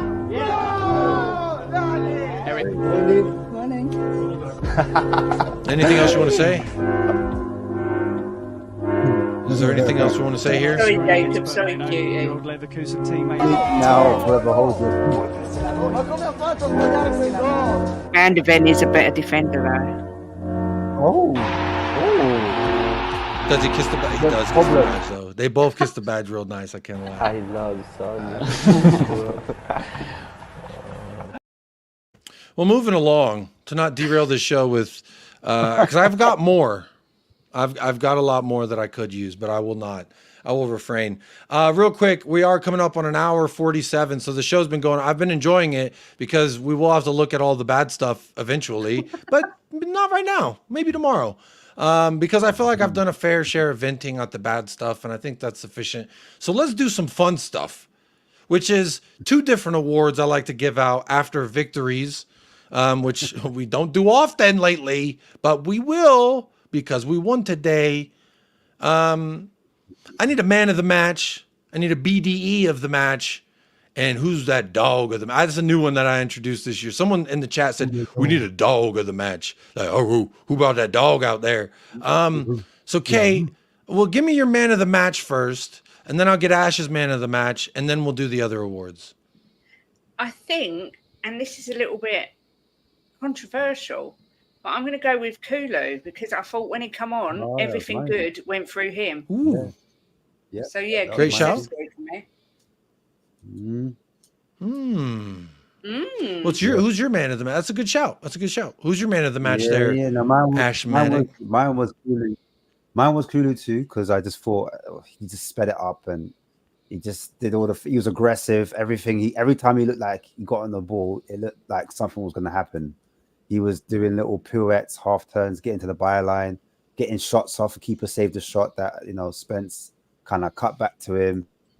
There was just so many things that he was involved in, and eventually, he made it happen. And I would start with Maddison. He got the ball off Maddison, and then he laid it through to Spence. Spence managed to put it in the back of the net, and so he was a big reason why we got the W, man. LeBron James. All right. That's not a bad shout. I think Kulu's a good shout out there. At least an honorable mention, if not anything else. For me, and this is going to kind of be a weird one, but there's a lot of background to my selection here as to why this guy's my man of the match specifically. And he's in the thumbnail. And no, it's not Brennan Johnson. It's Jed Spence.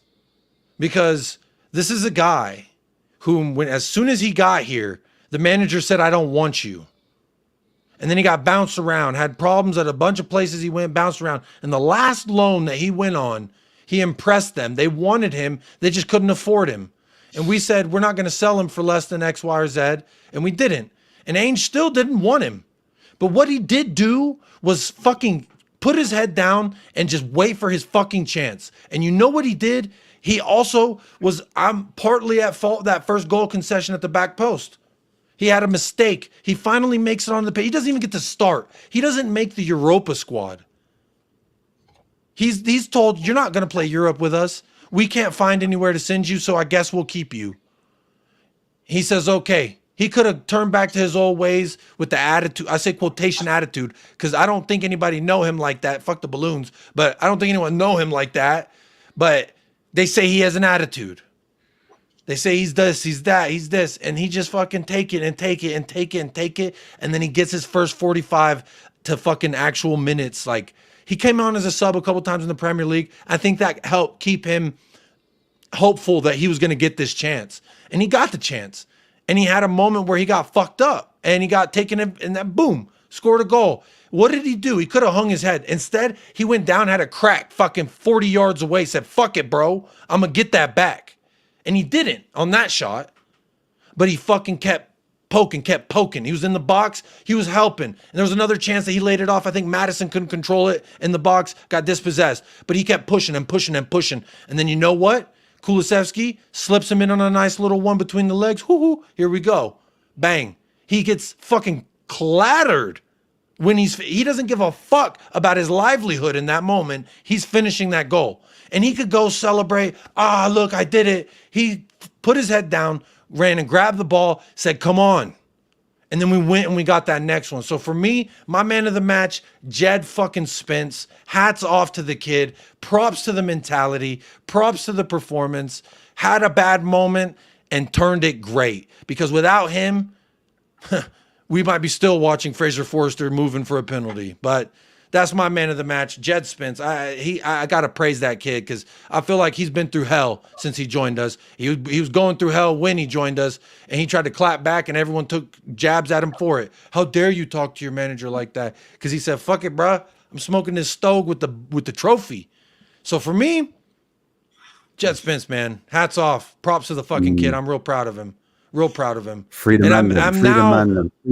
Free Jed Spence.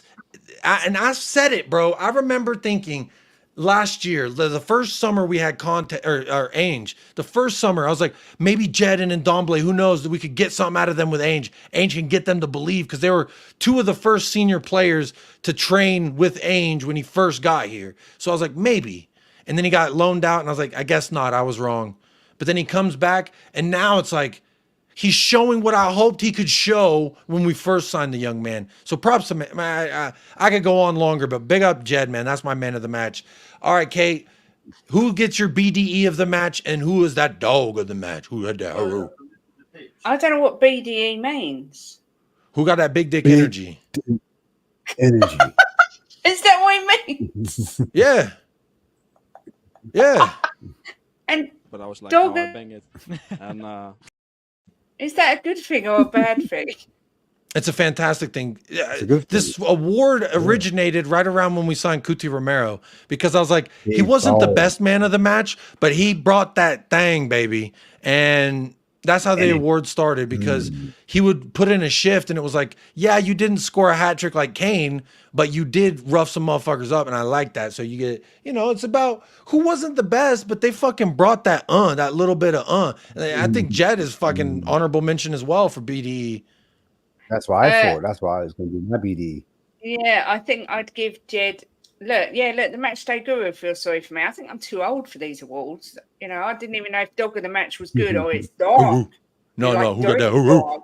Okay. Who's that dog? Yeah, I don't know. Was that? It says DOTM. I think that's what it was. We don't win often, so I forgot how many fucking awards I started giving out. Jim shouting out Timo Werner when he went off. BDE goes to Jed Spence just because of everything you said, Jacob. And I like Jed Spence. I've got a lot of time for him. I think he's a bit of a legend. And the dog of the match, God, that's hard. I'm going to go Ben Davies just for getting back and clearing that ball because I thought he was old. He was past it. I was moaning and saying that I didn't want him to be starting ever again for Spurs. And then he went past Dragusin on the back of Forster and just cleared that goal and cleared that ball and saved us the goal. So, the big dick energy goes to Jed, but the dog goes to the good old faithful that is Ben Davies. That's a good shout. Very good shout. And Ash, what about you, my friend? Yeah, man, I have to say BDE goes to man like Jed, free the man, them free Jeds, the Jedi, the Dreddy. You know what I'm saying? Youngster, give him a chance, as you were saying. He's playing on his weaker side as well. Let's not forget that he's right-footed player playing on the left-hand side, but still did damage, still did bits. So for me, you can see his technical ability, you can see his class. There were certain times he picked up the ball in the midfield and he saw nothing was on, and he's like, you know what? I'm gonna keep it real chill. I'm gonna keep it nice and calm. I'm gonna let that ball come out, and I thought he did his thing. I thought he affected the game going forward as well as defensively. There were some times where he got back and he made a last-ditch tackle that went off for a corner. I don't know if you guys remember that. It was in the box. Yeah. He really... he was doing it was fantastic. Both defensive. Yeah. He was doing both defensive duties and attacking energy. So BDE goes to him. And then I think the dog. I have to bring on my guy, Maddison, because I thought equally, when he came on with Kulusevski, I thought those two kind of, sped things up really quickly. I thought he helped along with Kulu, getting into those dangerous areas, making things happen, looked short, looked slick, wanted the ball, and he looked right at home. You know why he looked right at home? Because that's where he's from. He's from Coventry, guys. He used to play for Coventry. That is his original team. You know what I'm saying? So he did thank the fans and the club afterwards, showing homage. But you could tell he was itching to get back and show his worth. And that's why I say, yeah, he's the DOTM, man. For me, coming on and switching things up and making things happen. And speaking of switching things up, I'm going to just switch my answers around because of y'all's answers, just to differentiate a little bit. And it's completely like non-consequential, whatever I say anyway. So for me, originally I was going to give the dog of the match to Ben Davies because he was, but I'm going to go ahead. I'm going to give him the BDE for a couple reasons. Because of that goal line clearance, because of the fact that he hasn't played a fucking minute. He hasn't played at all. I don't think he's played. Correct me if I'm wrong. I don't think he's subbed at all. He hasn't seen the pitch at all. And they say, here you go. Here's a bunch of fuckers who can't figure it out. You're the captain, though. So if you figure it out.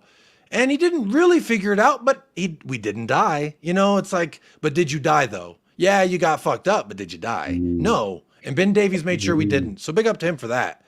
That's why he's going to get the BDE, because we could have died a few times, and he said, here's some CPR.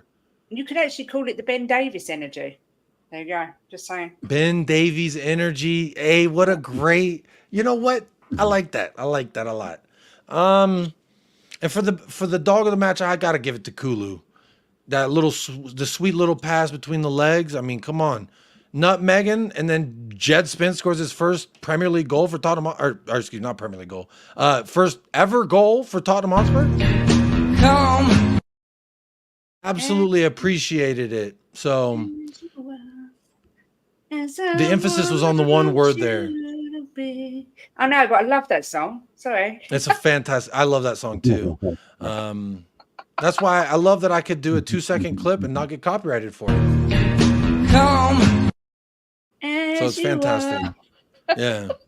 But those are mine. And big up everybody in the chat. Look, I'm going to leave it there. We're going to end it there. But let me shout out because it's almost 2 hours and I want to, it's about to hit 2 hours. I'm too late. Fuck. Because StreamYard has this little AI clipping that I like to try and use. So now if I'm going to get any clips, I got to fucking do it myself. Because we're definitely going to hit over 2 hours. But Kate, you donated money and you donated time. And then your husband donated money. So thank you so much for being a sponsor of the show and being a sponsor of myself. So thank you so much for both of y'all doing that. Donovan, 9 months of support.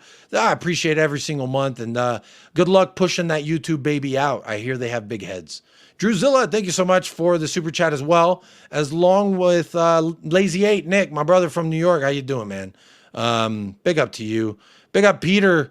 5 memberships gifted. I do appreciate that. And Dermatron, member for 14 months. We've got a 5-month-old YouTube baby. So how about that? And big up David Shear. He's always here supporting. And he sent in a super chat to let us know he's Ange.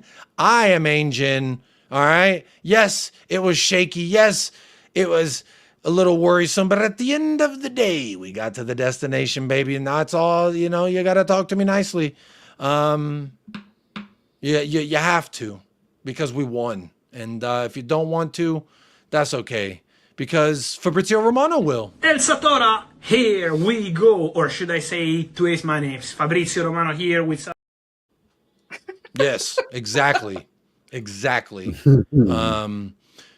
So I started it with DJ Khaled shittily playing the guitar and said this was Tottenham. Yes, we played, but it wasn't great. Like DJ Khaled on the guitar. I've played a few different things. But the last clip I'm going to leave you with as I say goodnight is, well, I really don't know how to intro it, so I'm just going to play.